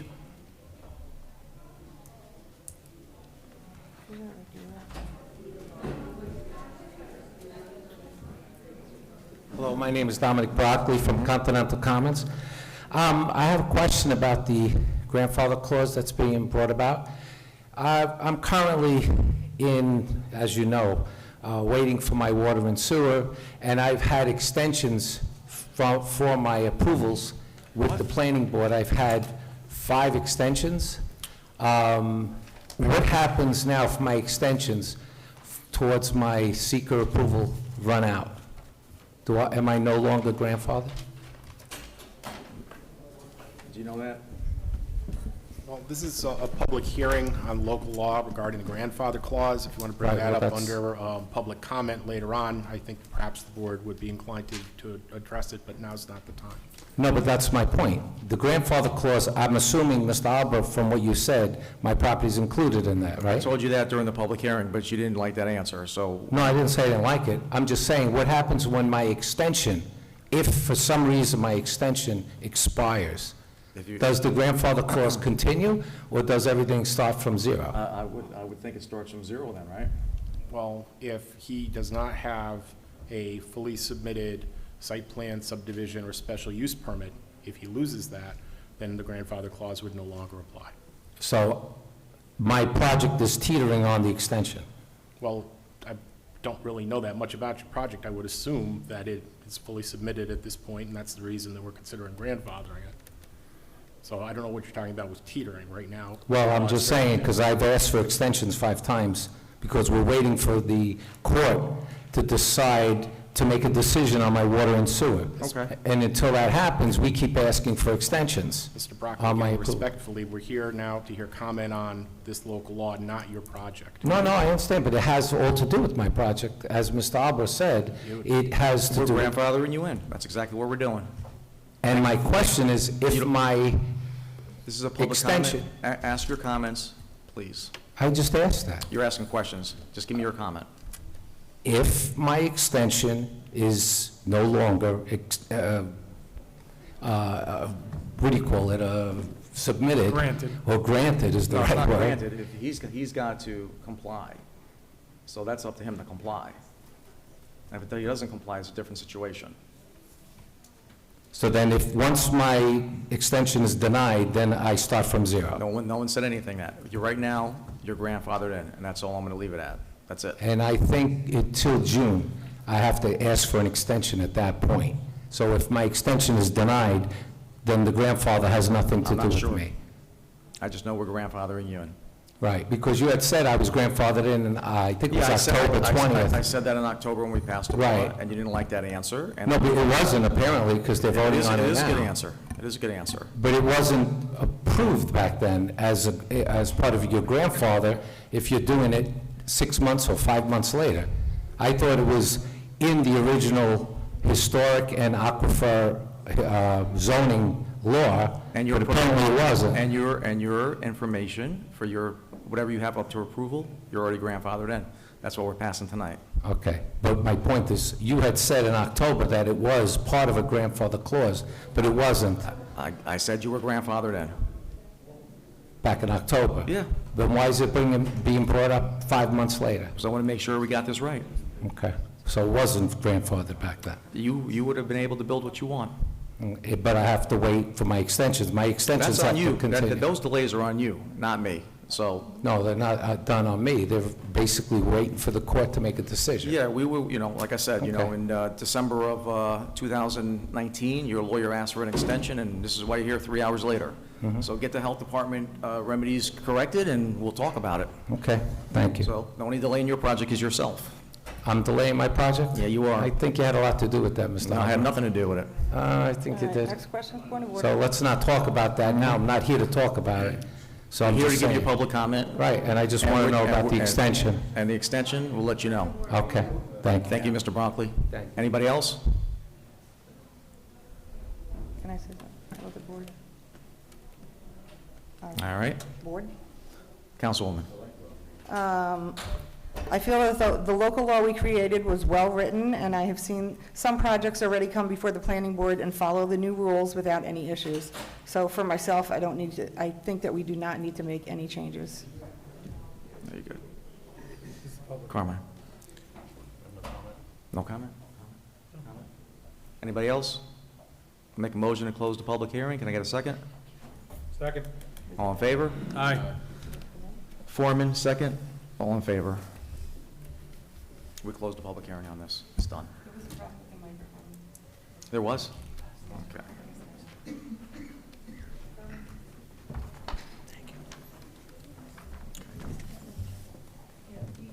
thinks that people are just speaking too close to the microphone. My husband just texted me. Okay. There's terrible feedback coming from that.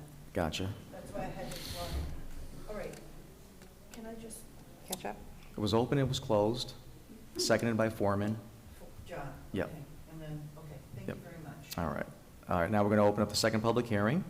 Public hearing local law number 2, grandfather for Aquifer Overlay Protection District. And like I said earlier, there's 2 projects, just 2 small 6-house developments. One would be no problem with this, and there's one borderline, and just want to make sure we do the right thing for the people that live in Fishkill and try to make a good living. So I'll make a motion to open up the public hearing on this one. Can I get a second? Second. Foreman, all in favor? Aye. Okay, so anybody that wishes to speak about the Aquifer Overlay District? Okay, any comments from the board? I had the same comments as before. Carmine? No comment. No comment. Brian? Move to close. Make a motion to close the public hearing. Can I have a second? Second. Rye, all in favor? Aye. Third public hearing is the proposed local law number 3, 2022 installation of 2 stop signs. Make a motion to open up that public hearing. Can I have a second? Second. Foreman, gotcha. Foreman, all in favor? Aye. All right. So basically, the town of Fishkill wants to, where are these signs going? At the intersection of, so in order in New York State, we have to pass a law to put up a stop sign, and that's what we're doing today. So, Knoll Court at Acadian Place and Acadian Place at Shirley Avenue. so it's basically back of ShopRite Yeah. in that area. And they need them. So anybody like to speak about that? You? You can speak. Somebody speak.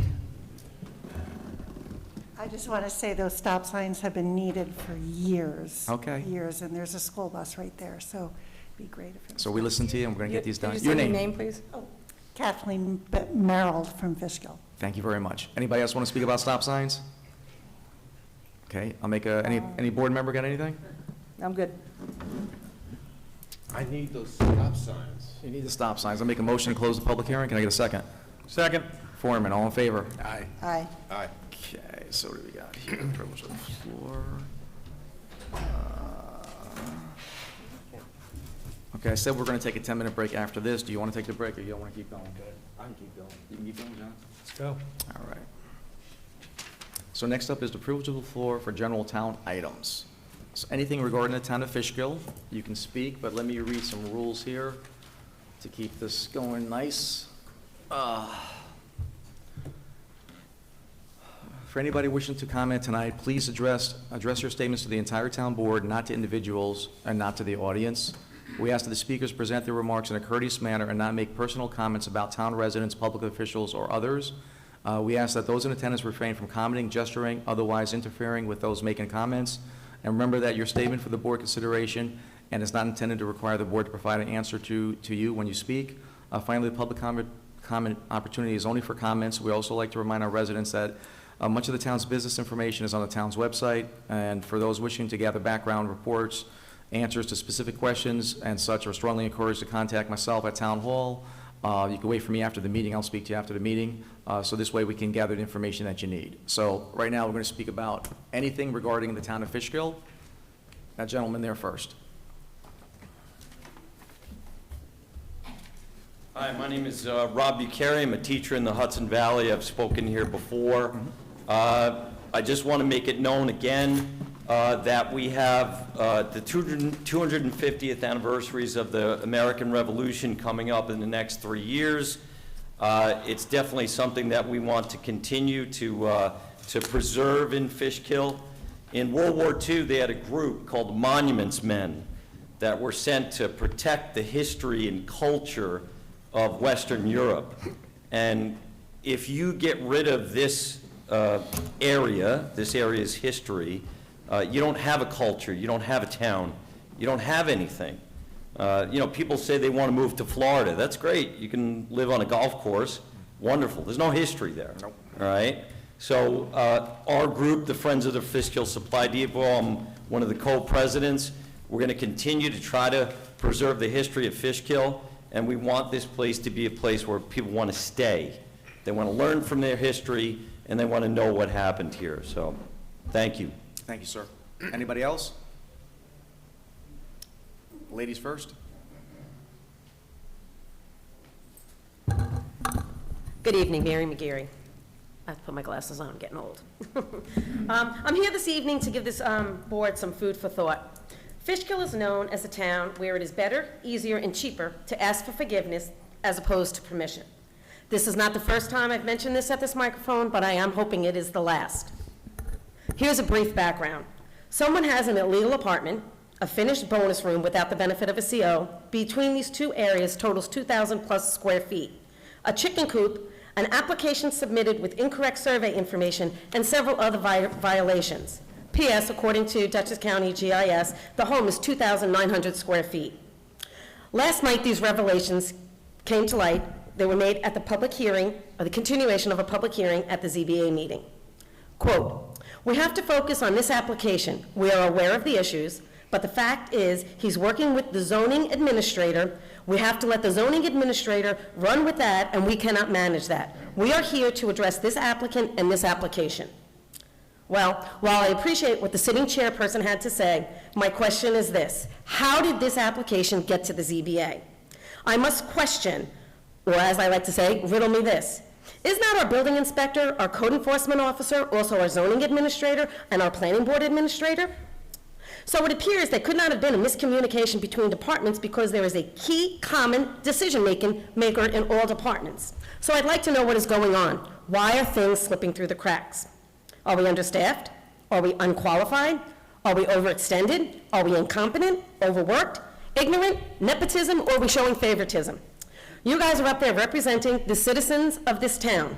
What you are doing affects everyone. Everyone must be held accountable, both the employees of the town and the citizens. Thank you. Thank you, Mary. Thank you, Mary. Sir, the 250th anniversary, was that 2023 or 2024? 2025 is going to be the anniversary of Lexington and Concord. 2025. Yeah. So 3 years from now. Thank you. Anybody else wish to speak? Sir. Hi, my name is Keith Riley, and I'm a resident of East Fishkill, and I'm also a co-president of the Friends of the Fishkill Supply Depot.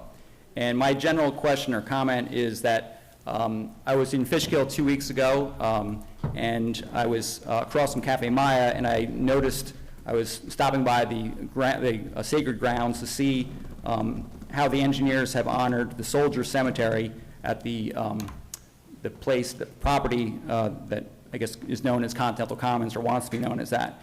And at the property, I noticed there was a upside-down American flag. Here's the picture of it. So it seems to be in a period of distress. And the image, to me, just symbolizes this cry for help, this desperate need to preserve our nation. So again, perhaps the builder, the manager, the owner of the property can be aware of this, of how the flag is being treated. I would like to fix it, but unfortunately, I'm not allowed on the property. And so I did take a picture from the road on public property because for fear of perhaps a future lawsuit. So I have witnesses that showed I was clearly there.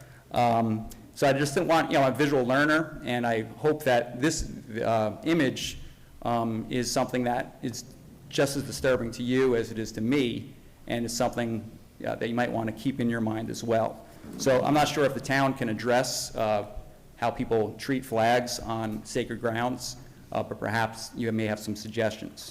I also have individual copies if you'd like to have the individual copy for your own records. So you're saying the flag is upside down? That's what it appears to me. Again, I'm from the road and I'm using my phone and I'm zooming in, but to me it looks like the flag is upside down just barely hanging on to a wooden rope there, wooden pole that maybe was engineered somehow improperly that can't withstand the winters of the Northeast. This was 2 weeks ago. I don't know the status of it now, but certainly as a teacher of social studies and an American, I'm deeply concerned and distressed by this picture. And the Mr. Broccoli, upside, is that your property that he's showing a picture? Yes, sir, is that, can he? sure, Brian, Brian. I'm just wondering if it can be fixed, that's all. As a matter of courtesy, that's all. Thank you. Point of order. Upside down flag means distress in military jargon. So thank you. Thank you. Was this after the storm? This is 2 weeks ago. Was it after the, like, 50-mile-an-hour winds? All right. I can't tell if it's upside down from this photograph, but I will He's address it. looking at it, so he's going to address it for you. I will address it, I can't tell. right. It does look like it did fall from where it was, but it doesn't, I don't know. I'd have to check it out, I will do that tomorrow. Thank you, Mr. Broccoli. I'll do it tonight, actually. All right, I'm very concerned. I'm going to bring up the comprehensive plan. I know last time I got yelled off the stage Just here. remember. Yeah, not I can't attack say anybody. anybody's name, but the person that I need to address had mentioned comments that my property is disgraceful. I'm going to pave over grave sites. All right. I'm going to read my rules again there, Mr. Broccoli. No, I heard your rules. I didn't say anybody's name, did I? Did I say any name? Yeah, read the rules again. Let's hear the rules again. Here we go. Were these rules created for me? No, these Because I rules- never heard these rules These before. rules are actually in the book, and my predecessor left them here. I never heard them before. Well, he said he read them at every meeting. Okay. So let me read this, and I'll take my time at this. All right. Public comment statement. New York State law requires town board meetings to be held in public to allow the public to observe the meetings. The law does not require that the town board set aside time at regular town board meetings for public comment except for a case of a public hearing. So what that means is public hearings is the only time in New York State that you have a right to give comment. What we do here in the town of Fishkill is go way above and beyond the requirements. The town board of Fishkill decided that the public should be granted comment periods at each meeting. The board also believes that all periods of public input, whether they be public hearings or public comment period, should abide by rules intended to ensure good order and civility is maintained at the town board meetings. This board appreciates that our residents have been, in most cases, respectful and courteous, respectful of a courteous process for comments. Our agenda calls for 2 opportunities for public comment. The first opportunity for public comment is on town issues first. The second is for agenda items. Both opportunities are to discuss town business only. All comments will be limited to 3. There was a limit. There is no time limit. For those wishing to comment, please abide by these rules. Address your statements to the entire board, not to individual members nor to the audience. We ask that speakers present their remarks in a courteous manner, not to make personal comments about town residents, public officials, or others. We ask that those in attendance refrain from commenting, gesturing, and otherwise interfering with those making comments. Number 4, remember that your statement is for board consideration, is not intended to require the board to provide an answer to the speaker. 5, finally, the public comment opportunities for comments only. We also like to remind our residents that much of the town's business information is on the town's website. For specific questions, although the board encourages comments from the public, the town board will not likely take action on a subject matter for which they have not had the opportunity to investigate and further complete. So, Okay. So basically, you're saying this is regarding statements that I make? Because when a gentleman was basically addressing a flag and implying that I was disrespectful No to one the said that. flag, No one said that. No, he he just- kind of implied No, that he distress and the whole thing. But anyhow, I didn't come here for that. I just came here because a person on your comprehensive plan committee has concerns. I'm very concerned. That person says that my project is disrespectful. well, you're going, We're talking about residents. Isn't the comprehensive You're talking plan about part of the residents. town business? That is, but talking about residents, like he just said. No, I didn't say a resident, I said the person on your comprehensive plan committee. Yeah, all the There's people no- on the comprehensive plan are only residents of the town of Fishkill, so. But that she's a would be- member of your committee. Right. So how am I She's a resident. supposed to address this? address the comprehensive plan. That's it. Well, I said a person on Don't your mention comprehensive a plan. person on the committee. So what do we say, just like, What's your just came out concern? of the What is your compre- concern of the My comprehensive plan? concern Just is say that it. these people are saying Let's use general, like the Well, people let's on not your slander ballot. anybody. No, Let's not let's- say anything let's do that's Mr. Broccoli. derogatory about anybody either. No, I'm just saying that someone said on your comprehensive plan committee that they were very specific about protecting my property, and they wanted to know what the town was going to do about it. They talked about the fact that it's been a decades-long battle to protect preserve my project. And these people have trespassed on my property. Stop saying that, okay? Stop saying that. Point of order. Right Okay. there, right there. You know what, Mr. Broccoli, What I'll do is this. that's your first out of order. The second one, you're going to be asked to. I didn't direct it towards anyone. You just accused somebody Yes, of you did. trespassing. These people These is people are not a trespassing. person. I'm going to post it on my Continental Commons website, and this way people could look at that There you as go. opposed to me get into some sort of discussion here. I'm just very concerned that there are people that belong to this organization, I can't say the If organization you have either. anything specific that you're Yeah, concerned about. I'm very concerned about write a the letter to me. comprehensive plan Write a committee. letter to me about the comprehensive plan, and I'll make sure we'll address those concerns. I gave you the photos. Did you share them with anyone? The photos of what? The person trespassing on my property. There was nobody And trespassing. again, that's All like right. point of order. I gave it to Second you. point of order, Supervisor. How many times are we gonna, have a different point of order? Nope, no. Hold on a second, hold on. Yep.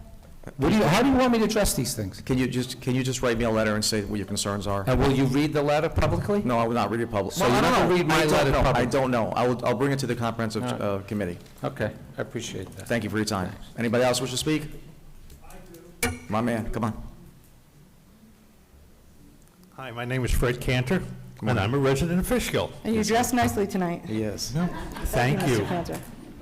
You know, Peter Lyons was here at the last meeting. He made a small misstatement, and I would like to correct it. Cancel it. I would like to correct it. The parade starts at 8:30, gentlemen and ladies. And Becky, I expect you to be marching this year. Becky? Yeah, I know, all right. But it starts at 8:30, not 9 o'clock. 9 o'clock is when we do the ceremony. It takes us a little bit of time to get there. And back at Brookcroft Elementary, that's where it's going to start? Yeah. We march from the elementary and go. So The please kickoff get there is at 8:30. Gather If at 8, it's kickoff at canceled, 8:30. if it's canceled, we'll get some sort of thing out there because of the weather. The second thing, I was on the town website, and I looked up on some of the thing, and we have things have not been updated on our town website. We are revamping the website, right? Well, I'm just saying, we have names on it of committees Yeah. that should be easy to get off because you got the other ones on. We're going to revamp, we're going to get a new website, Okay. and it's going to be much better. Okay, I want to see my name correctly. Oh, get his You name gotta get corrected. appointed first. Action item number 1 for tomorrow. And just remember, you guys are interested in doing some lights, I would consider donating some ARPA money for those lights, for the baseball field. So I think for Little League, I'll be willing to do that. Yeah, it's April 23rd, right, Fred? That's when April 23rd. Little League Opening Day Parade, 8:30. Ceremony at 9 o'clock. Ms. Gaston?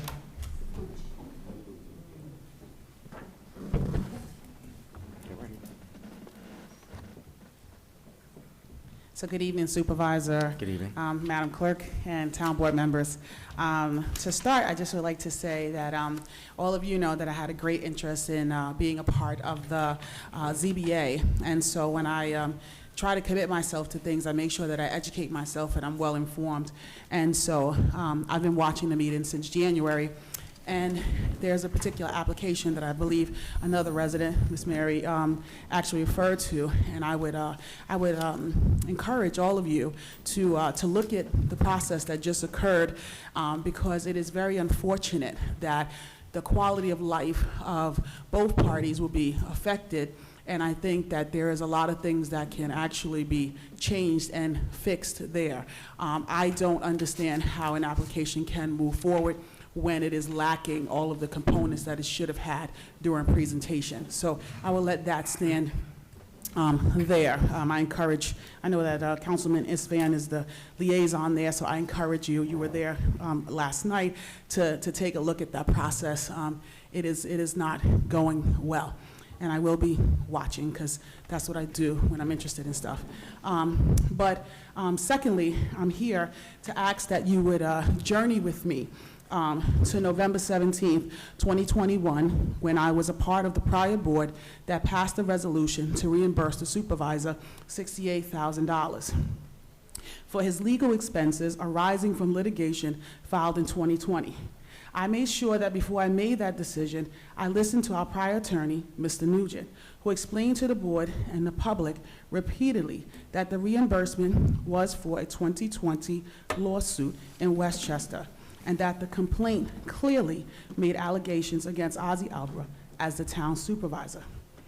A local attorney, who I can't name, drafted allegations in that 2020 lawsuit, including claims that, quote, the supervisor refused to set a public hearing, end quote, and that, quote, Albra as supervisor refused to set planning board meetings. Mr. Nugent also explained that when it comes to defense of a public official, the decision is not based on whether the person is named individually or not.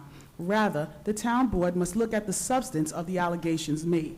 If the claim alleges that a town official was acting in the scope of their position, then the person is entitled to a defense at the expense of the town. Mr. Nugent publicly read the specific allegations from the complaint into the record that clearly accused Ozzy Albra of taking certain actions as the town supervisor after January 1, 2020, when he took office. Mr. Nugent gave us sound legal advice, and we, the prior board, without the supervisor, voted to reimburse him the funds he paid for his legal defense, all of which was his own personal money, which could have been used for his children's college fund. The prior board immediately discussed pursuing the insurance company. I want the record to reflect that the prior board immediately discussed pursuing the insurance company further, either by letter or litigation, but that wasn't good enough for the incoming board members. They decided to stand up and speak untruths on November 17, 2021. First, we heard from the local attorney, a member of the Republican GOP, the local attorney who handled that 2020 lawsuit for the Herrings, the company, I'm sorry, the local attorney that wrote the allegations against Supervisor Albra. That resulted in Albra's entitlement to reimbursement. Yet he lectured the prior board about the importance of protecting taxpayers' money. If, as Mr. Local Attorney claimed, the reimbursement was all about the December 2019 lawsuit brought by Ozzy Albra, why did Local Attorney make numerous allegations about the acts he claimed that Albra took as supervisor after Albra was elected?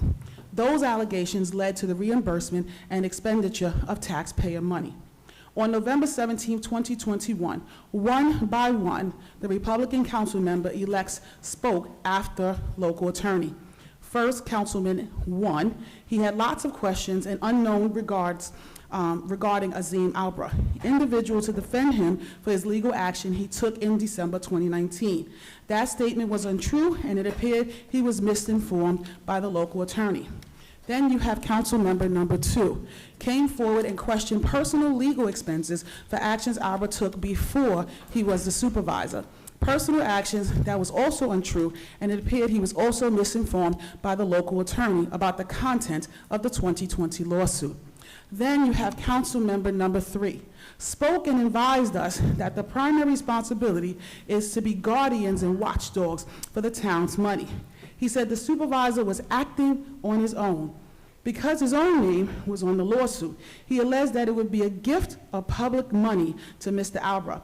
That same wording was used in the lawsuit that has just recently been taken back.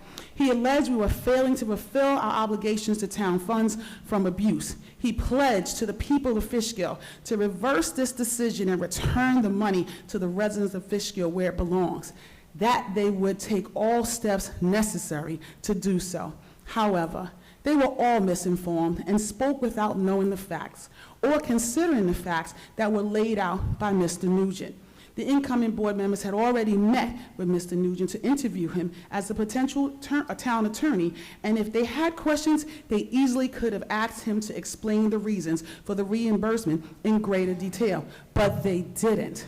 Instead, at the December 1st meeting, council member number 2 stood up at the podium and said the number one responsibility of legislators and council members was to protect the taxpayers' money and was not for personal legal expenses. That statement about being for personal legal expense was false. That council member then said the residents were angry and disappointed with the prior board and they were not happy with Mr. Nugent's advice. He then stated it was his understanding that the town board was served with lawsuits seeking to stop the reimbursement. For the record, Mr. Nugent's advice was sound and he had no conflicts, yet that council member chose to try to defame him with his remarks, instead of asking for clarification from him in person when he saw Mr. Nugent in person only a week before. Then another Republican citizen came forward and attempted to defame the character of our prior town attorney, Mr. Nugent, by stating he filed complaints against him with the Bar Association and the State Comptroller's Office, as well as the entire board.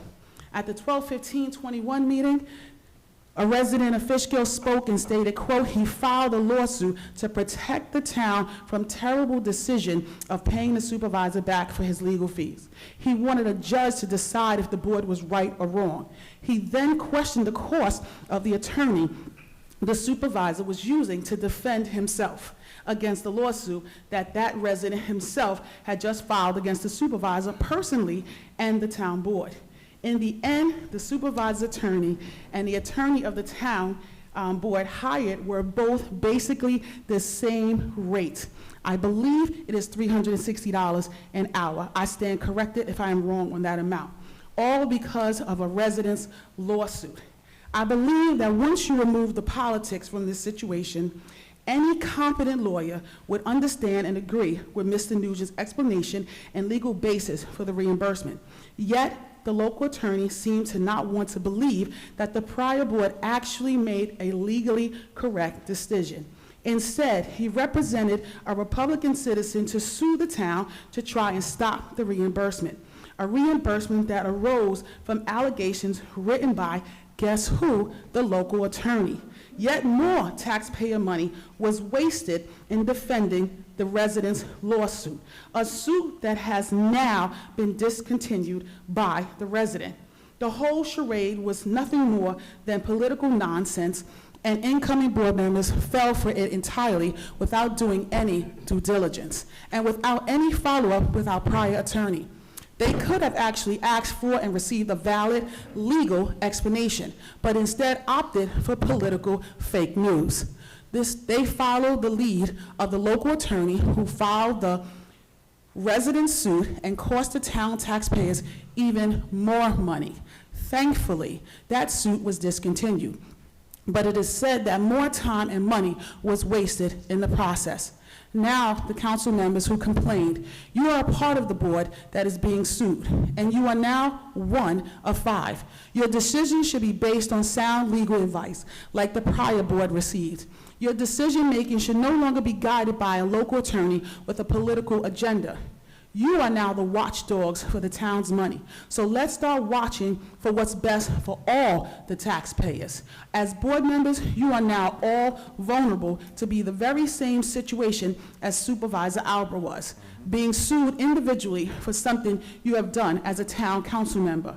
The prior board did not make the decision for Ozzy, but rather made a decision because it was the right thing to do and it was legally proper. I am hoping the frivolous lawsuits will stop and the taxpayer money being spent to defend them will stop. I don't even want to blame the resident because I suspect he was being guided by the local attorney and was clearly not given the correct information. The public was misled as well by false information, fake news, and political grandstanding, all in an attempt to discredit the decision the prior board made about reimbursement. A board that consisted of 3 Democrats and 1 independent. Unfortunately for the town, after having his ethics and professionalism questioned by one of the town board members at this very podium. Mr. Nugent withdrew his name from consideration for town attorney and withdrew from representing a town as of January 1, 2022. Mr. Nugent recognized that he could not properly carry out his role as town attorney with town board members who engaged in hostile behavior toward him, especially since one of the council members could have picked up the phone and called Mr. Nugent to better understand the legal issues. But instead, he questioned Mr. Nugent's advice, which turned out to be completely accurate legal advice. No other incoming board member denounced that council person's statement in that regard. Unfortunately, it is too late to bring back Mr. Nugent. I learned that he was immediately hired by another municipality that was waiting for an opening to occur in his schedule. Our loss was their gain. It is unfortunate that in the last few months, politics was placed ahead of the public by those who cared more about their party status than they do about the people of this town. We are now starting to see those who ran their mouths a few months back backpedaling and trying to save face because they were more concerned with political posturing than they were with the truth. It is shameful, but thankfully, it is all on public record for everyone to see. Thank you for your time. Thank you, Kenya. Anybody else like to speak? Thank you. Okay.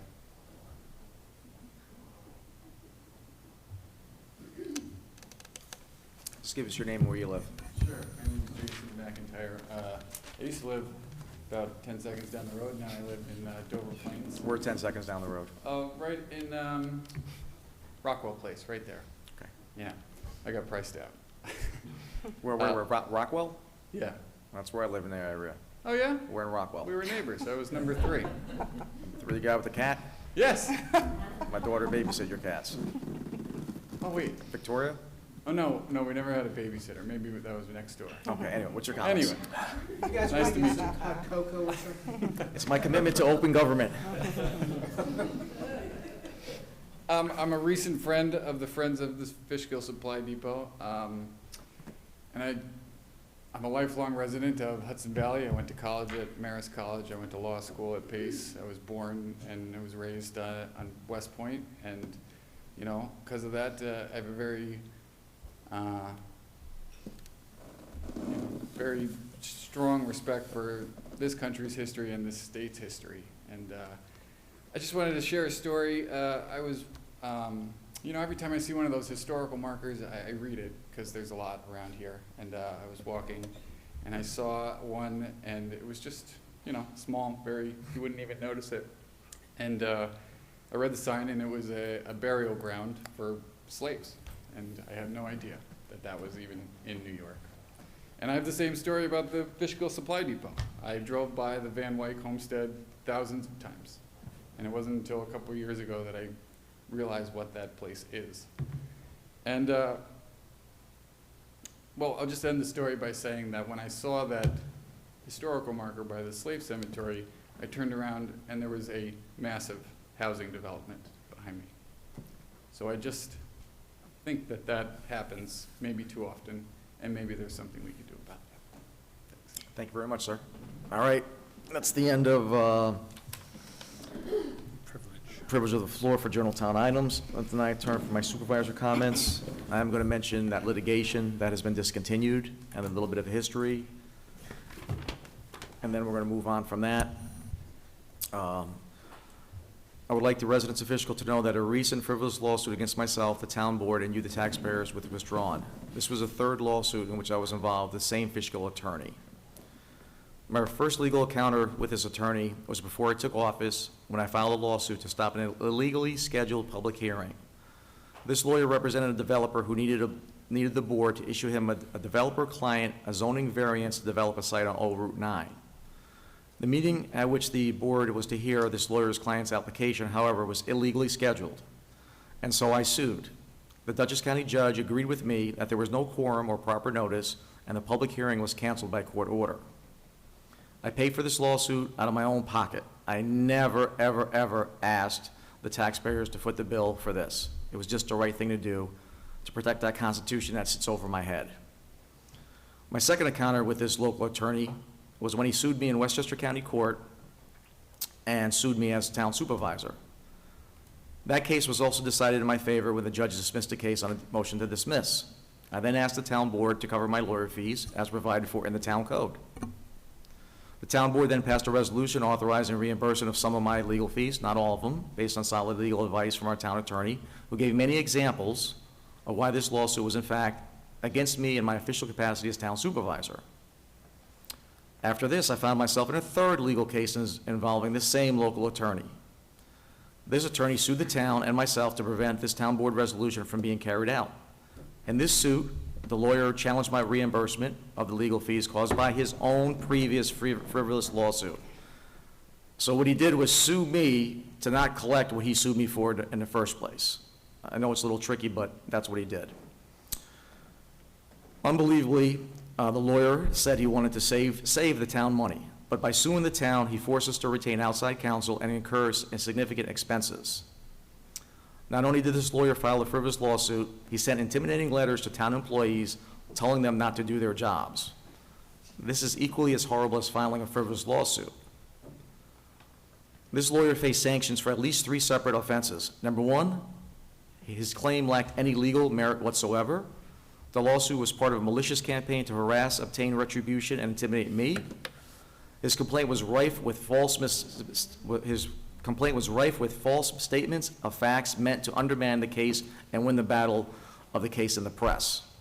The lawyer, knowing he was facing these sanctions for his frivolous lawsuit, discontinued it. Well, this lawyer once again failed for the 3rd time. 3 times he went after me in court. This 3rd frivolous lawsuit is going to cost the town at least $40,000 in legal expenses. These events are hardly unusual for this attorney. Just 2 years ago, he was the cause of a controversy a few towns over in Pleasant Valley. He was the former town attorney for the town of Pleasant Valley. And in 2020, he sued the town to prevent a duly appointed judge from taking the bench. That lawsuit was just as frivolous as this lawsuit directed at me, and as I'm sure you've already guessed, the judge tossed that case as well. The Pleasant Valley Deputy Supervisor responded to a media request by a quote by saying this: "What shocks me the most about this entire process is that this attorney made mention of saving taxpayer money. That is exactly what we did by not reappointing him and his firm. We've already saved over $100,000 this year on attorney fees, and when he decides to throw a frivolous lawsuit at us, not something I would want representing me anytime soon." I could not have said this any better. Now, what's all this about? It's about me keeping my word to you, the citizens of the town of Fishkill. I told you that I was going to take the town back away from the developers, and I kept that promise. And the courts have sided with me time after time. Not only have I beaten this attorney 3 times, I also won the Rolling Hills case against a developer who was going to build a massive housing complex by Dutchess Stadium. We set case law in New York State and affirmed that a municipality has a right to enforce its zoning laws. The lawyer's job is, as a developer's attorney, he seeks zoning variances to increase his client's property's worth, while my job is to make sure that if we change any zoning benefit, it benefits you, the citizens of the town of Fishkill, not the developers. And just for the record, in 2020 and 2021, there have been no zoning variances granted by the Fishkill Town Board. But there's a darker side to these suits. These lawsuits are meant to intimidate not only anyone that disagrees with these powerful developers and their lawyer friends, it's meant to keep people like you on the sidelines, whether you wish to speak or run for office. I hope you understand that anyone can be attacked like I was. I'm a longtime Fishkill resident. I'm an honorably discharged U.S. Army veteran. I retired as a police officer with distinction.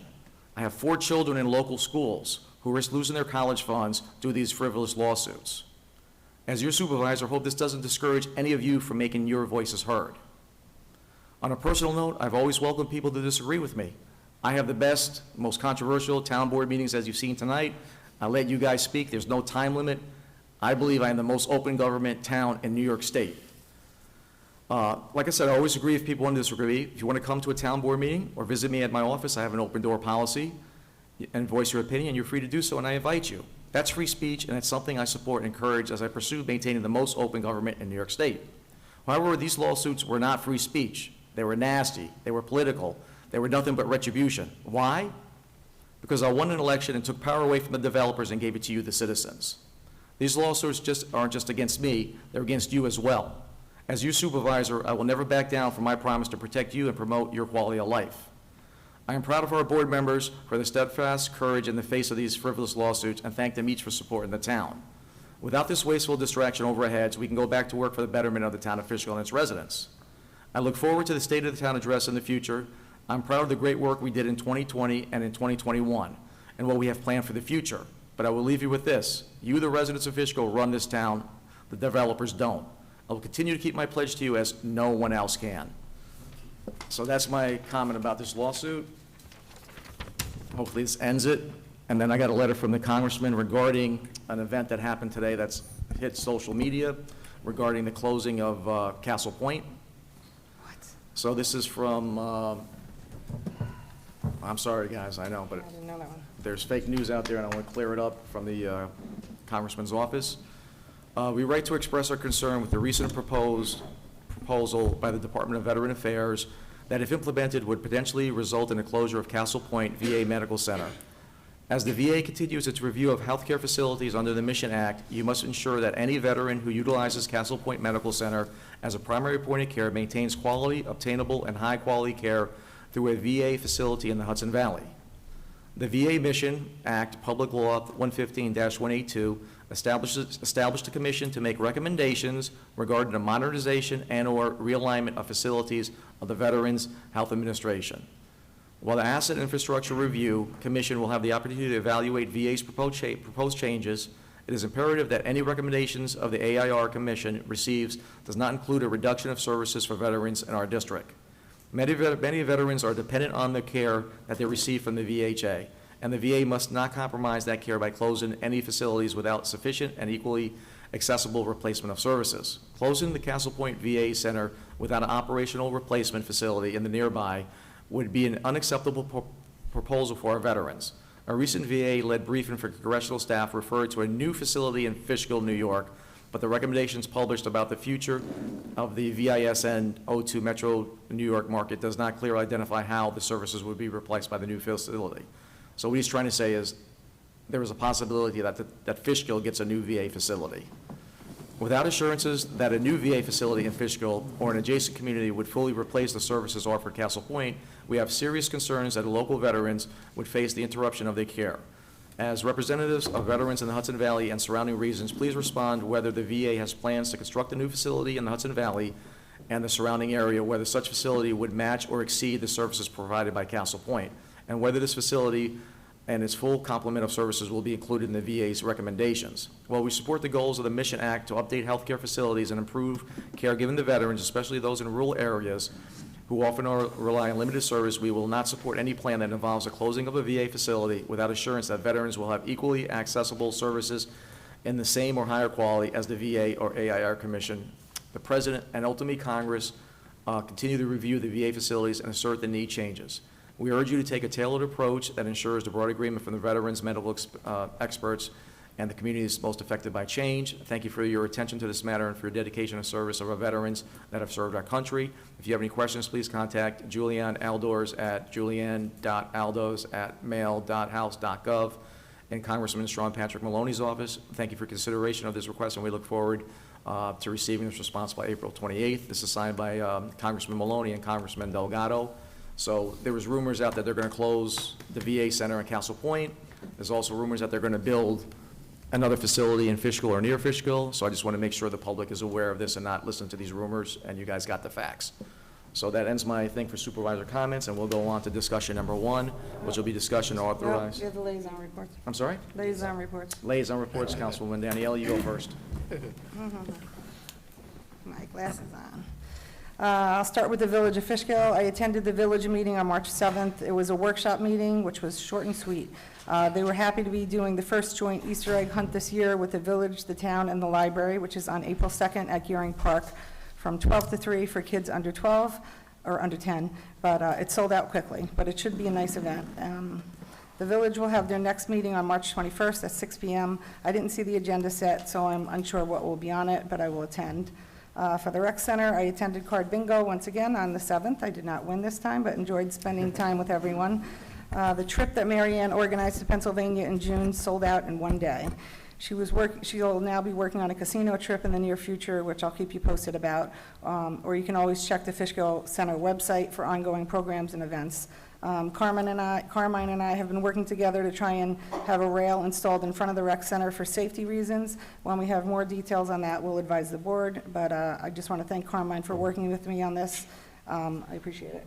And also, tomorrow is corned beef and cabbage lunch for the seniors who signed up to celebrate St. Patrick's Day, which I'm sure will be delicious because Mary Ann is making it, and all of her food is very good. For the planning board, we have 2 items on the agenda that we'll talk about when they come up. One are appointments, and the other is a resignation. I watched the planning board meeting last week, and they had a public hearing. I wanted to commend Mr. Cantor, our planning board chair, for allowing the public some people who may have never attended a public hearing before to get up and ask questions, and if they had a quick follow-up question, he let them ask it. The project manager or engineer for that project was nice enough to answer some questions on the spot. Others will be looked into more detail, but the question and answer approach showed that we are giving the public every opportunity to speak, which I'm sure they really appreciated and I hope will continue. Water. Last week, the supervisor and I drove to a resident's house in Dutchess Park to speak to them about a sewer concern that they had. We stopped by the pump house so the supervisor could see for himself the improvements that Camo has done. I attended a breakfast meeting yesterday with Mike from Camo and Paul, one of our project managers. We discussed plans for the projects that we'll be using the stimulus money for. They're in the works, and when things get finalized more, I'll update you on exactly what they are. When we went to talk to the taxpayer at their house, the supervisor and I drove in the supervisor's vehicle, which has been the topic of much discussion lately. The taxpayer loved checking out the electric vehicle. The vehicle was also in front of the rec center last week for the seniors to check out as well. They enjoyed sitting in it and looking at it before they went into bingo. The supervisor makes the vehicle available to any board member going somewhere for official business. If a resident has a town issue and they don't want to come to town hall, they can call us and we can come to help solve whatever your town issue is. We'll come there in person. And for those who are unaware, the prior town board agreed, with myself included, and Republican Ori Brockfeld, to let the supervisor spend up to $50,000 to replace the old SUV that was the supervisor's car, which he also got a rebate on as well. The charging station, which took a while to build, as everything has post-COVID, is now up and in use. It's a double charging station, so soon citizens will be allowed to use either side with a certain app, I believe it's called ChargePoint, to pay through the company and charge their own electric vehicles at Town Hall. Once we work out the logistics of the billing, the supervisor will advise more about it. Supervisor Albrecht is not the first supervisor to be into green initiatives. Mr. Lacola and his prior board approved the Tesla charging station in the movie theater parking lot, and later Supervisor Albrecht had Tesla add a universal one for citizens to use that didn't have to have a Tesla vehicle. The prior supervisor wanted to put the charging station in at Town Hall, but never did. Supervisor Albrecht has done that. Before that supervisor, the supervisor before Mr. Lacola, she was also involved in solar initiatives for the town. Although I am not a very green person at all, I commend the supervisor for continuing some green energy initiatives as the 2 prior Republican supervisors have. Thank you. Carmine? Yes, parks and buildings, I just want to thank everybody, the crew that actually kept the facilities open during the last snowstorm. I always go through and watch them, and they did a fantastic job. I just want to say, thank you guys for doing a great job. Going to zoning board, I attended the zoning board meeting, interesting meeting, to say the least. I got a couple recommendations, and maybe we'll talk about that under new business. But today, I'm pretty excited that, and thank you for the 3, we have hopefully 0.3 residents to the board, to the zoning board, and actually 2 as an alternate, 1 as a full member, and they stood here for the whole meeting so far. Thank you so far for staying here, and I'm pretty excited about that. We did a lot of good work, actually interviewing, doing real due diligence, and really trying to put a real solid team together, and it was pretty exciting to be part of the process. Becky and I today took a ride to Unionville. I know I'm not the liaison to Unionville, but I thought it was important to discuss this. We saw how Unionville used the YouTube and how they implemented it. So we met with the town clerk there, and we talked to the supervisor. It was great to actually meet other municipalities to see how they do things. It was pretty fun, and I love doing that. East Fishkill, I'm the liaison for East Fishkill. I'm going to be attending their next board meeting, so I will report back to you and introduce myself to that team. And that's all I have.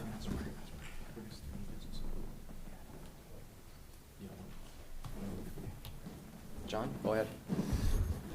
Okay, so on March 8th, we paid a visit with the supervisor to the food pantry right here in Fishkill.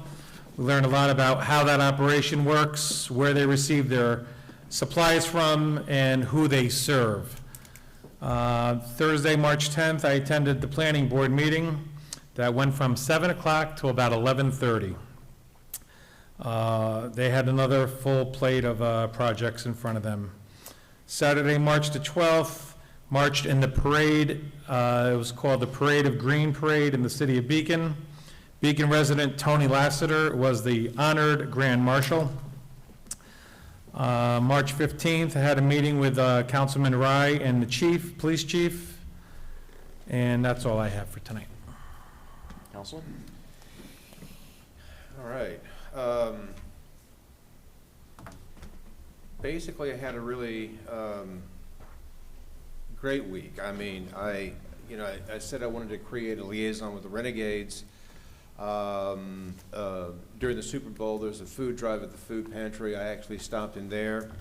And then we had Peter Lyons, who appeared here the last meeting talking about the Little League, and I just kind of put them all together and said, what would it be like if the Renegades sponsored the Little League in a game and they did a food drop-off for the food pantry?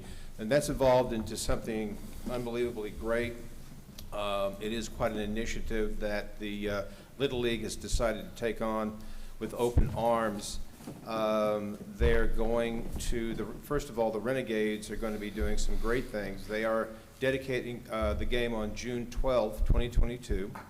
And this initiative and the game will be nicknamed Fishkill Serves.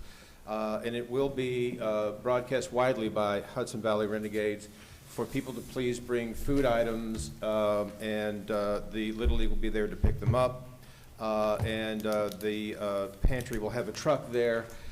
In addition to that, there are going to be the tickets that are sold, a certain percentage will be going, the money will be going to the food pantry, so it's a huge win in many regards. There's going to be links that the Little League and the pantry will be able to put on their website for people to buy tickets. There'll also be links where people can make just direct monetary donations. It's really amazing. There's 350 kids involved in the Little League, and you've got in T-ball, and you've got Mr. Lyons has indicated that this initiative will help them in their endeavor in building character and good citizens and giving back to the community and understanding what that means early in life. The food pantry, as you can appreciate, which they serve 11 zip codes, including Beacon, Beekman, Chelsea, Cold Spring, Fishkill, Glenham, Hopewell Junction, Houstonville, Stormville, Wappinger, and Holmes. They're the only food pantry around here that'll bring food to you. Everyone else won't do that. They have people, the pantry in Poughkeepsie will call them and say, can you do an emergency delivery here in Poughkeepsie? And they'll do that. So there's a lot of, especially during these times, we're talking about bills, but imagine the stress on a lot of people to the point where it's difficult to get food. And this is just going to be a great infusion. I love the whole concept. They're going to do it every year. It's just going to be something that they're going to take off. They're going to tweak it and improve it, and they're looking forward to it.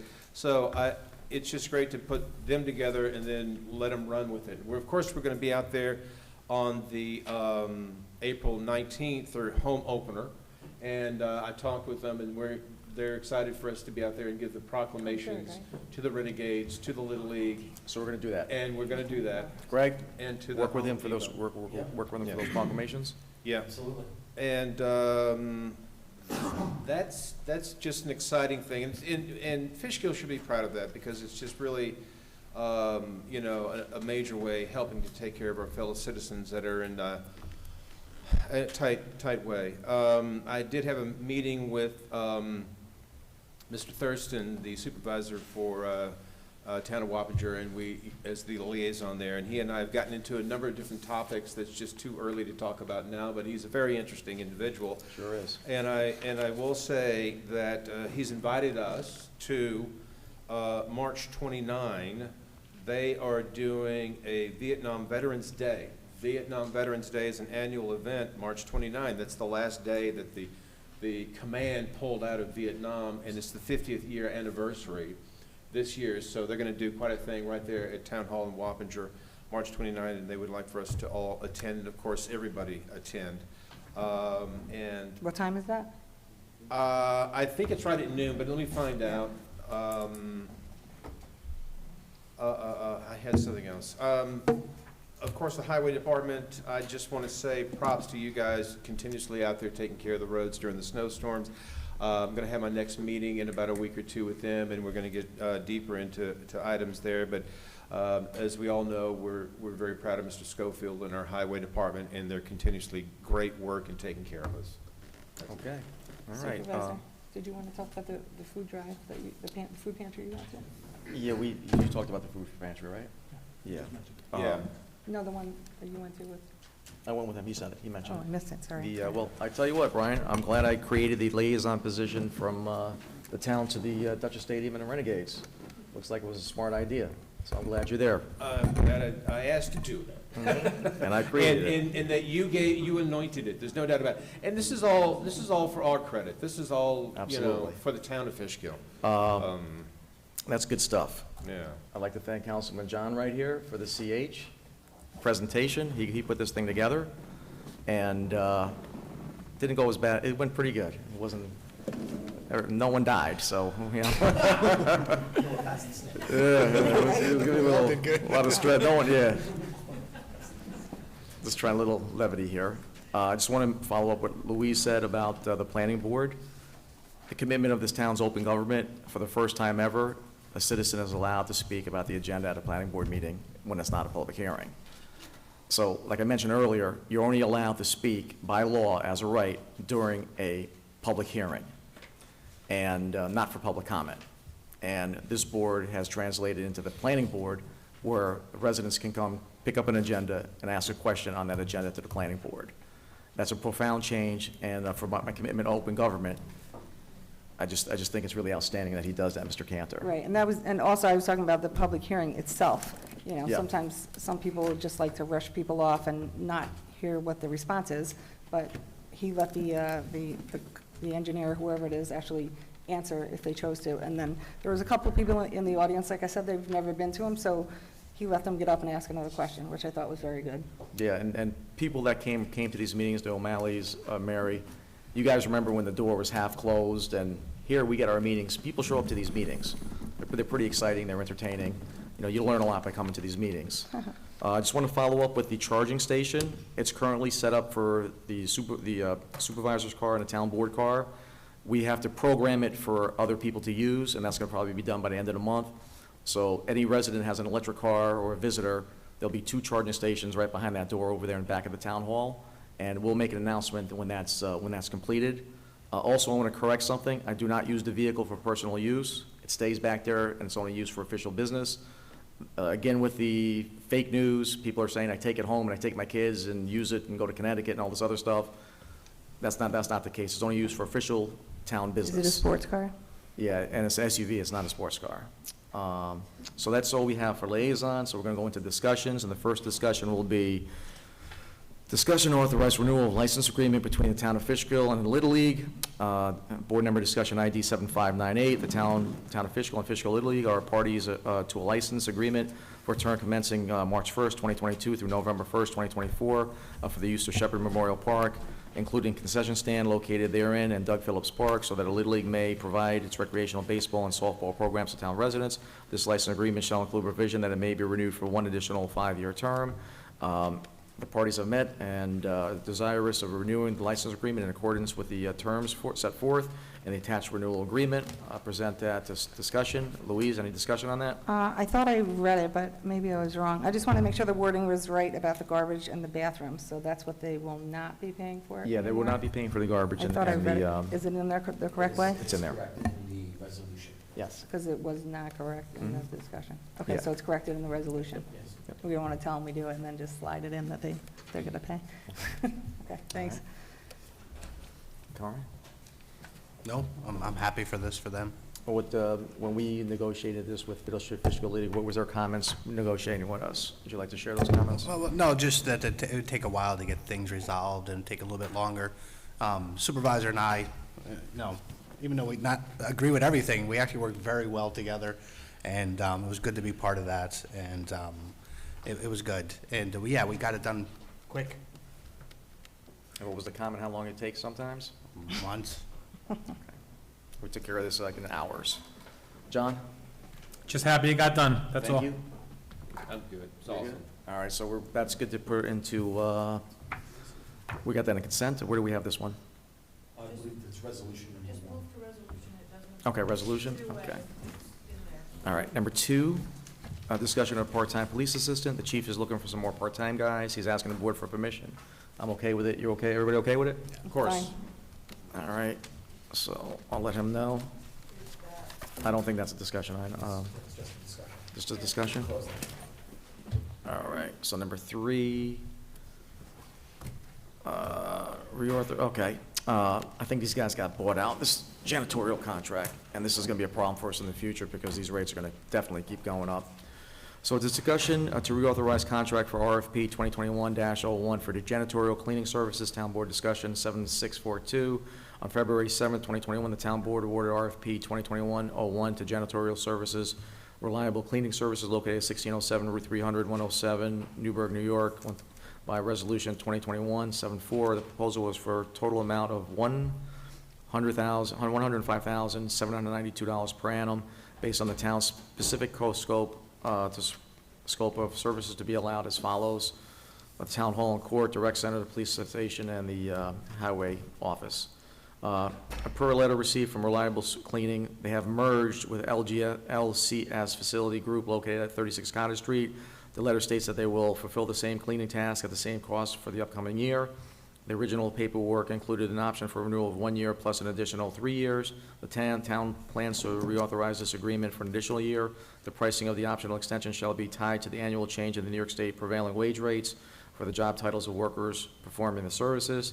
The contract may be adjusted to reflect adjustments in the amount of service required and the use of any other optional services. So they got bought out, so it's a different type of contract. It's basically going to stay the same for at least a year. Any questions on that? At least a year, and then if we want to, if we choose to, we can. Depends if they raise the we can rates take or it, whatever. right? Yeah, do an because now it's a RFP, different yeah. company, but they agreed to keep the rates as it is now. Yeah. And this is going to be a problem in the future because it was difficult. It was really high. We'll go to an RFP? Yeah, well, we do put it out for RFP and you get some significant, requests. So maybe in the future, we did discuss about hiring people to work for the town and doing this, but that's not cost effective either. But just in the back of your minds, this is going to be a recurring situation. All right, so what is this one up? Consent, this one's on the resolution? Okay.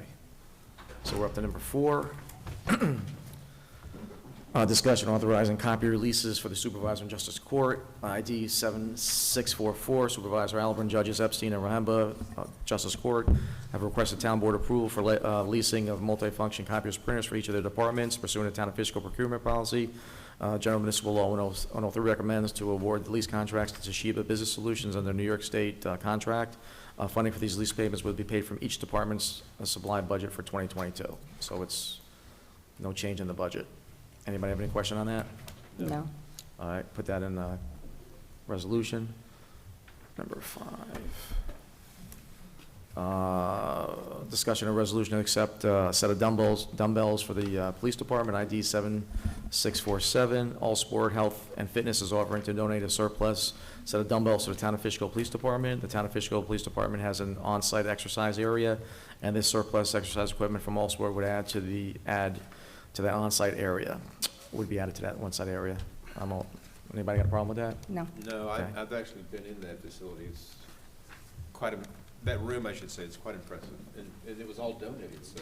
Yeah. It's perfect. And why we have to bring this up on the agenda, because if we get anything donated, we have to accept it into a resolution. So it might seem minuscule, but it's the way we got to do it.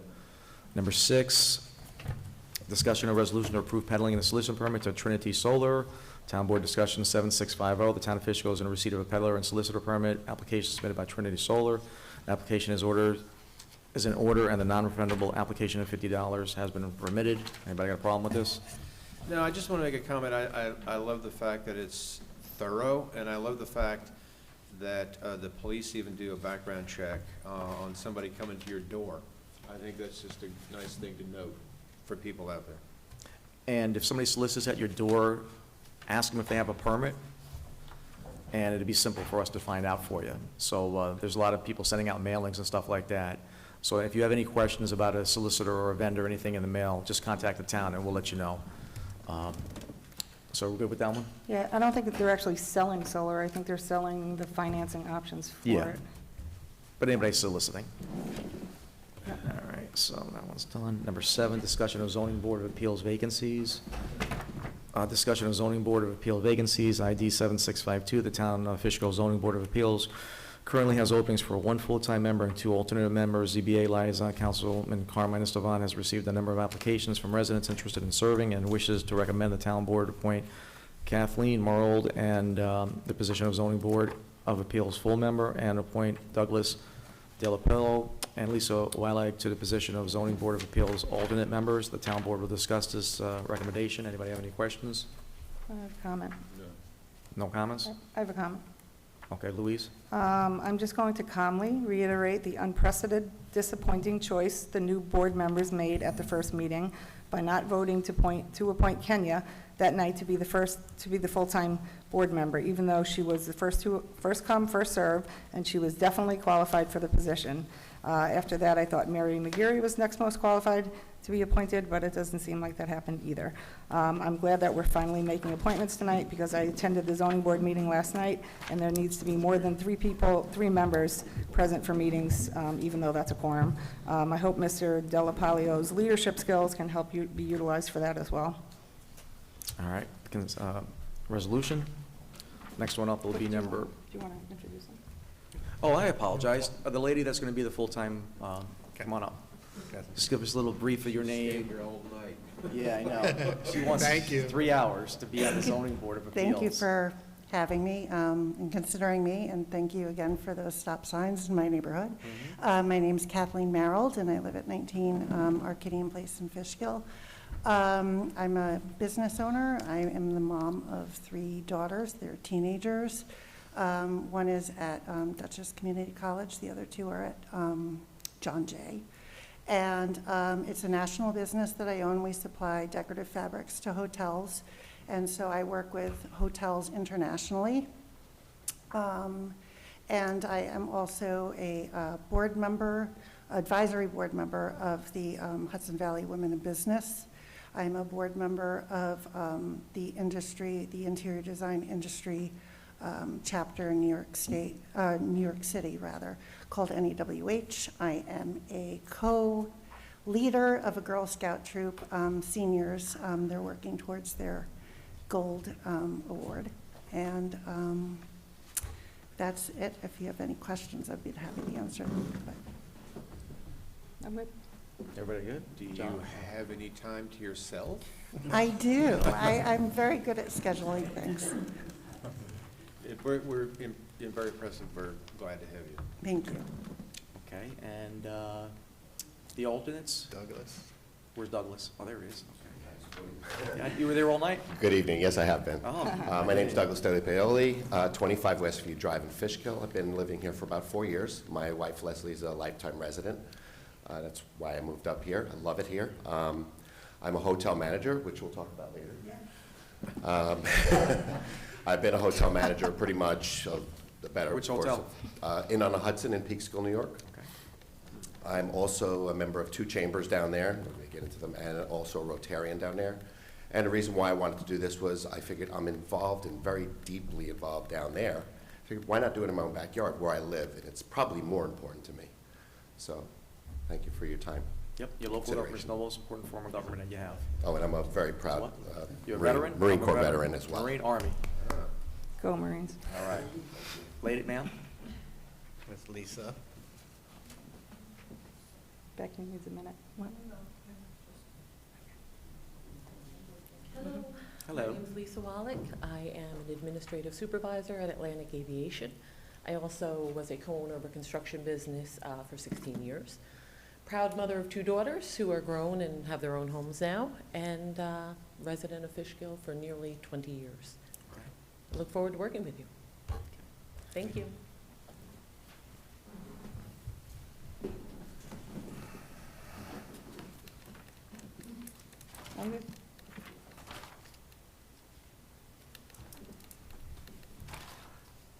Next one is the planning board. Discussion of planning board vacancies, ID 7655. The town of Fishkill Planning Board currently has openings for 2 alternate members. Planning board liaison, council member Louise Daniele has reviewed a number of applications from residents interested in serving and wishes to recommend the town board appoint Frederick Cantor and Mr. VJ Gobel to the position of planning board alternate members. The town board will discuss this recommendation. Louise, it's yours. Yep. Planning board Chairman, Mr. Cantor, and I reviewed the applications that were sent to the town. Some of those did not specify which board they really wanted, while others did. After consulting with Carmine on his choices, I made the following decision to fill these 2 alternate seats for the planning board, and hopefully the board agrees. The first one is Mr. Fred Cantor. He has lived in Fishkill for 45 years, has attended many meetings. He's active in our community in various ways, especially with the Little League formation and the growth of it. He has been in, he has years of business experience in real estate and currently serving on the Comprehensive Plan Committee. I feel he'll make an excellent choice as a planning board alternate. I've also advised him he needs to dress properly for planning board meetings. If you'd like to come up and say a couple of words. There are no shorts for the meetings. Come, if you'd like to. Yeah, no. You're actually invited to the mic. No ponytails, yay. Ponytail, no shorts. Okay. Changed man. You guys have it. Any questions? Nope. Can I sit down? Welcome. Yes. You know, this is going to be like almost going to be like the length of a planning board meeting. But you know what? I get a lot It's more not. done. I get a lot more done in a space of time. We got We'll be done 3 before public 11:30. hearings. We got 3 presentations. We get a lot done. Privilege of the floor. Yeah, That Central Hudson thing alone was an that hour. was long. Well, Yeah. I've been sitting on planning board meetings, and they get a lot of stuff done. Yeah. I have to, Mr. Cantor, who's a K, I'm a C. He's a C. I knew it was one of All those. right? Yeah. And it's going to be very interesting when they start asking questions and they're going to put in the minutes. I don't know how they're going to do that. But he does a great job. I really think the planning board, and it's just not the town board that does all this work.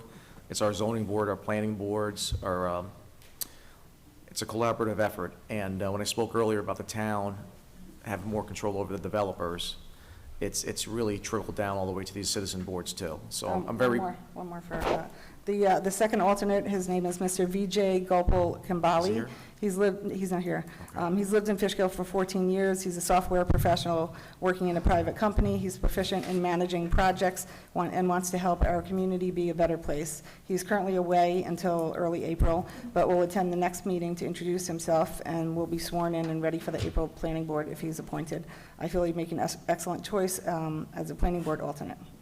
Any questions? No, we just corrected the date on the resolution, that was it. All right. And Yeah. we got privilege of the floor for agenda items. So anything that was spoken on the agenda, you can speak about. Only the agenda. There's an agenda item. Go on, Kenya.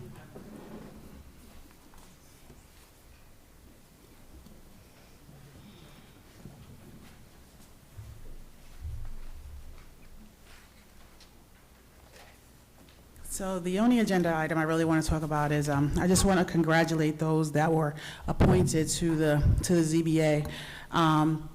And I'm happy to say, to see that my pressure of a one man being there has actually come to fruition. I am a little baffled that due diligence and most qualified doesn't appear to be what is written on black and white.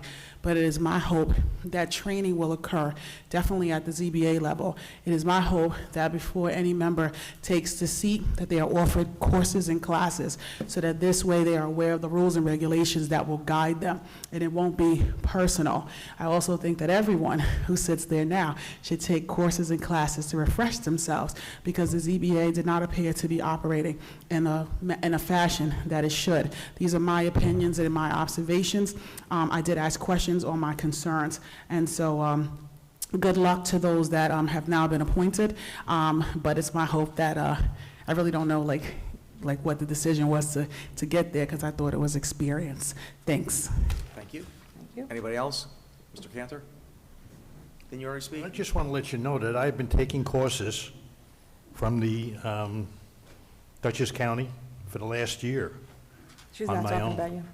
I didn't put that on the, I didn't. No, she's not talking about you. You're good. Yeah, I know, but I just want to let you know. I'm almost ready to run. Away. Is this going to be the zoning chairman? Okay, I'm going to break one of your rules right away. I'm going to address just one person for just a second. I want to thank Carmine for including me and another zoning board member in the application process and the interview process for the zoning board of appeals. We have to work with these people, so I think it was really great that we were included and interviewed these people, learned a little bit about them, made sure there wasn't political agendas, personal, that you can go in there and sit on that board and judge fairly. So I just want to thank you for that. And I know I'm not supposed to address one person. Are you interested in being chairman of the zoning board? Well, you've already appointed somebody, and No, we No, don't- it hasn't we- been no, appointed. We No, have you we haven't. have not appointed anybody. Okay, We well, need- Are you interested in being zoning chairman? You'd Not be at very this time. qualified. And maybe in the future I would. I'm new to the zoning board, only just under 2 years. Okay. Okay? You don't have to be, Thank you So for your I'd like to service. get my feet wet a little bit more, get a little more involved. You don't And have then, to- yes, I may be very interested. I appreciate that. Okay? you don't have to have time Carmine, to be thank the you. leader. Yeah. Thank you Yes, for Tim, your time. thank you, and one of the main things that we talked about is training, correct? Yes, that was a big thing. That was a big for me, and the process was open, and everybody collaborated together on this, correct? Yeah, it was a good thing. And I guess you're going to work on that to get some kind of training We can for talk about everybody. that later. Yes. Yeah. Definitely, anything that you guys need to do for training, I support training also. Yeah, absolutely. And our building department, every time I go back there, when I make my daily rounds, they're always on doing some type of training. Training. Whenever you can do it, let's do it. It's absolutely, I agree. Absolutely. Thank you very much. All right. So next up is going to be resolutions. You guys okay with just the resolves? Wait. Yeah. Actually, the first is the consent agenda. The consent agenda, okay. Where am I at, okay. I present the motion to accept the consent agenda. I'll present that as a motion. Can I get a second? Second. Brian? Wait. Brian? All in favor? Aye. Aye. Okay, that's done. Now, the regular resolutions, the first one will be resolution to authorize supervisor to sign a letter to the MTA. I have a question about that one. Okay, let me just, this is about the Hudson Fjord Trail. What they're gonna do is they're gonna build a bridge by Breakneck, where the tunnel is, and it's gonna be not on the road, but the path near the trains, and it's gonna go over the train tracks, and it's a bridge. So, in theory, they need somebody to vouch for it being a town road, and this is what this is about. We had them here earlier to make a presentation, but it was getting too late, so we're gonna have them give a presentation probably at the next town board meeting, so you'll see what this project is gonna be about. So it's just basically, this bridge has to have some type of name and some type of authorization, and this is what this is about. For myself, I know I'm the 1% of the world that thinks that this is not a good project. Having been somebody who worked down in Cold Spring as a trooper back in the late 90s, it's disheartening for me to see that nature is now it's like overrun by everybody coming from everywhere. And I think putting a trail along a railroad track is a very dangerous thing, and liability for the town might increase, so I'm opposed to it. But I know I'm the only one, so. Carmine, you good? Good. You guys good? All right, I'll read the resolves. On the other for it be resolved as follows. Let me read the whole thing. Whereas the town has received a draft letter prepared by the New York State Office of Parks, Recreation, and Historical Preservation related to the ongoing Hudson Highlands Forest Trail, and whereas the state seeks to obtain a hearing from the Metropolitan Transportation Authority for a portion of this project which will propose the installation of a pedestrian bridge over the MTA tracks on the Metro North Line near Breakneck Ridge in the town of Fishkill, and whereas the town is the municipality in which this proposed project would be located, the state requests the town supervisor co-sign this letter requesting a hearing by the MTA to consider the state OPRHP proposal for the Hudson, for the Freeway Trail project, and whereas the town board has reviewed the request and finds it to be appropriate, now therefore it be resolved as follows. Section 1, all whereas the paragraphs are incorporated herein by reference, as so that for forth in full. Section 2, the town board hereby authorizes the town supervisor to co-sign the letter to be prepared by the New York State Office of Parks, Recreation, and Historical Preservation for the submission of the Commission of the New York State Department of Transportation as attached hereto. Section 3, the town supervisor or any other officer or employee as designated by the town supervisor shall take effect any actions necessary to carry out the provisions of this resolution. Section 4, this resolution shall be effective immediately. I present it as a motion. Can I get a second? Second. Foreman. Let's have a vote. Louise? Nay. Carmine? Yes. Ozzy, yes. John? Yes. Brian? Yes.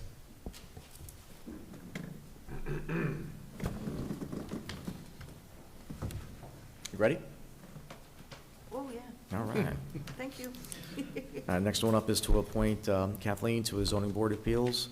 Now therefore be resolved, the town board as follows. Section 1, the above whereas paragraphs are incorporated herein by reference.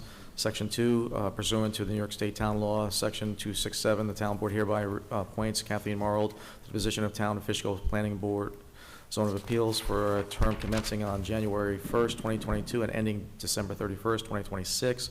Section 3, the town supervisor and any official employee or consultant as directed by the town supervisor is hereby authorized to take any and all actions necessary to carry out the provisions of this resolution. Section 4, this resolution shall be effective immediately. I present that as a motion. Can I get a second? Second. Carmine, all in favor? Aye. Aye. The next one is resolution to appoint Douglas and Lisa to zoning board appeals alternate members. Now therefore be resolved, the town board as follows. Section 1, all whereas paragraphs are incorporated herein with reference set forth in full. Section 2, the town board hereby appoints Douglas and Lisa as zoning board of appeals alternate members for the remainder of the current term commencing January 1st, 2022 and ending December 31st, 2022.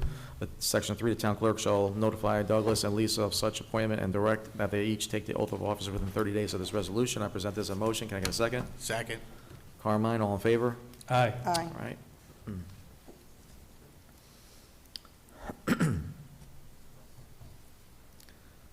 Okay.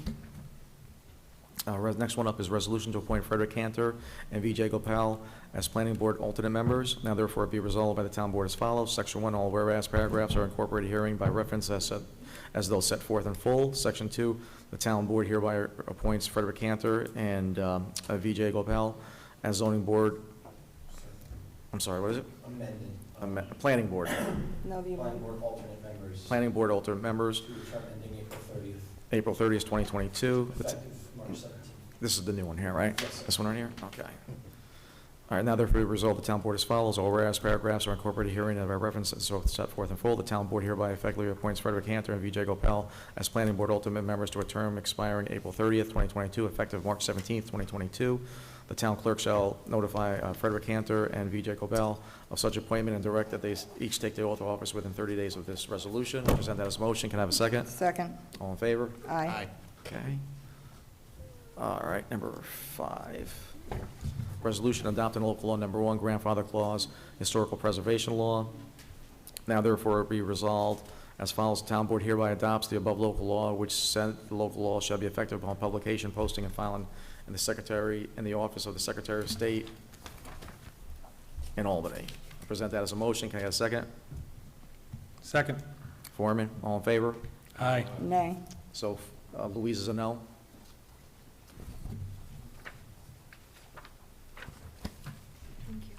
Next one is the resolution to adopt the grandfather clause for the Aquifer. Now therefore be resolved as follows, that the town board hereby adopts the above local law, which said local law shall be effective upon publication, posting, and filing in the office of the Secretary of State in Albany. I present that as a motion. Can I get a second? Second. Foreman, all in favor? Aye. Nay. It's 4-1, same thing with Louise being a no. The last one we got is the stop sign. Now therefore be resolved as follows, that the town board hereby adopts local law, the above local law, which said local law shall be effective upon publication, posting with the filing of the office of the Secretary of State in Albany. I'll present that as a motion. Can I get a second? Second. Brian, all in favor? Aye. We have no items for special consideration. New and old business, I'll start with Brian. Anything new? Nothing major at this point, but I hope to be discussing in the not-too-distant future something I'm working on that will bring, help us work more closely with veterans in the town of Fishkill. Okay. Wappingers has this a veteran sign on Route 9 that's dedicated to a veteran. Would you like to work with me on getting the portion of 9 in Fishkill named for the veterans? Oh, perfect. So we need to figure out how Wappingers did their portion. Yeah, So as liaison, can you contact Wappingers and figure out how they did it? I got a contact. And I think there's a Congressional Medal of Honor winner, honoree in Fishkill Rural Cemetery from the Civil War. I think he would be a good name to put on this road. What? Elijah Briggs. Yes, Elijah Briggs. So we have a Medal of Honor recipient in the Fishkill Rural Cemetery from the Civil War. I think maybe we can name that portion in Fishkill after him. That's just me saying that. You guys okay with me pursuing that with Brian? That's fine. I like it. You like it? You guys Yeah. like it? Okay, all right, thank you. Anything new, John? Yep. So I would like to add for discussion and resolution at the April 6th meeting, giving the approval to allow take-home cars for all lieutenants in the police department at the discretion of the police chief. You waiting for a second? Yep. Second. The labor, I'll put it on the agenda, but the labor attorney said not to do it. This is gonna be, all our leverage is being negotiated away without us even negotiating it. When did they say not The labor attorney said we should negotiate this in the contract because the lieutenants want to be part of the PBA. Well, can't that be negotiated either way? First of all, we lost our bargaining power when we appointed them, and now we're gonna lose even more power by giving them the car, because once they have it, it's something that they already have. Do you want to discuss it? Is that what he's asking, to discuss it? Well, he said he wants a resolution too. And here's the problem. We've seen on social media where I'm accused of using the town supervisor car as a personal vehicle. And is this town board gonna give 3 police lieutenants take-home cars, where we're gonna pay for their gas, we're gonna pay for their insurance, we're gonna be paying for their tolls? I don't know if you guys wanna go in that direction without negotiating it. I think we should negotiate this. Okay, here's a comment on that. Well, here's the problem. Why don't we have a discussion, though? next We've had- meeting? Yeah. Next meeting. Next meeting. All right, let's discuss it. Let's Put it up for discuss it. discussion. Yeah, discussion. You wanna invite the labor attorney? I don't think, you don't want to. Wait, are Send you the on? labor attorney to resend that email that she sent me. Got it. That'll be discussion. Listen, I took a lot of flack on a vehicle I don't take home. I don't know how this board is gonna let 3 part-time police officers take cars home. That's I don't know how you're gonna. That's one characterization. Another one We is, can talk about it at the next it makes meeting. them Yeah, next immediately meeting. ready in Next case meeting. there's an emergency. Next The meeting. insurance is Next taken meeting. care of. They're driving it straight Next home and meeting. straight back. That's- There's a lot of pros here. Right. It's been used, I've been supervisor, this is my 3rd year. Yeah, point of order, we can just talk about this at the I've next seen meeting. that, I've seen that used twice. What? It's on the agenda. All right, so Next put it meeting. on the agenda. Thank you. New world business? Yes. Come on. Absolutely. I would like, Mr. Gavin, maybe you can help me on this. I just, after being at the zoning board meeting yesterday, and maybe you can help me word this, I'd like to put this on the agenda for discussion.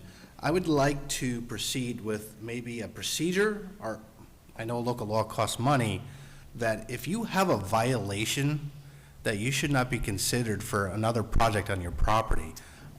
Can I do that? Or, I know other towns do that. They do?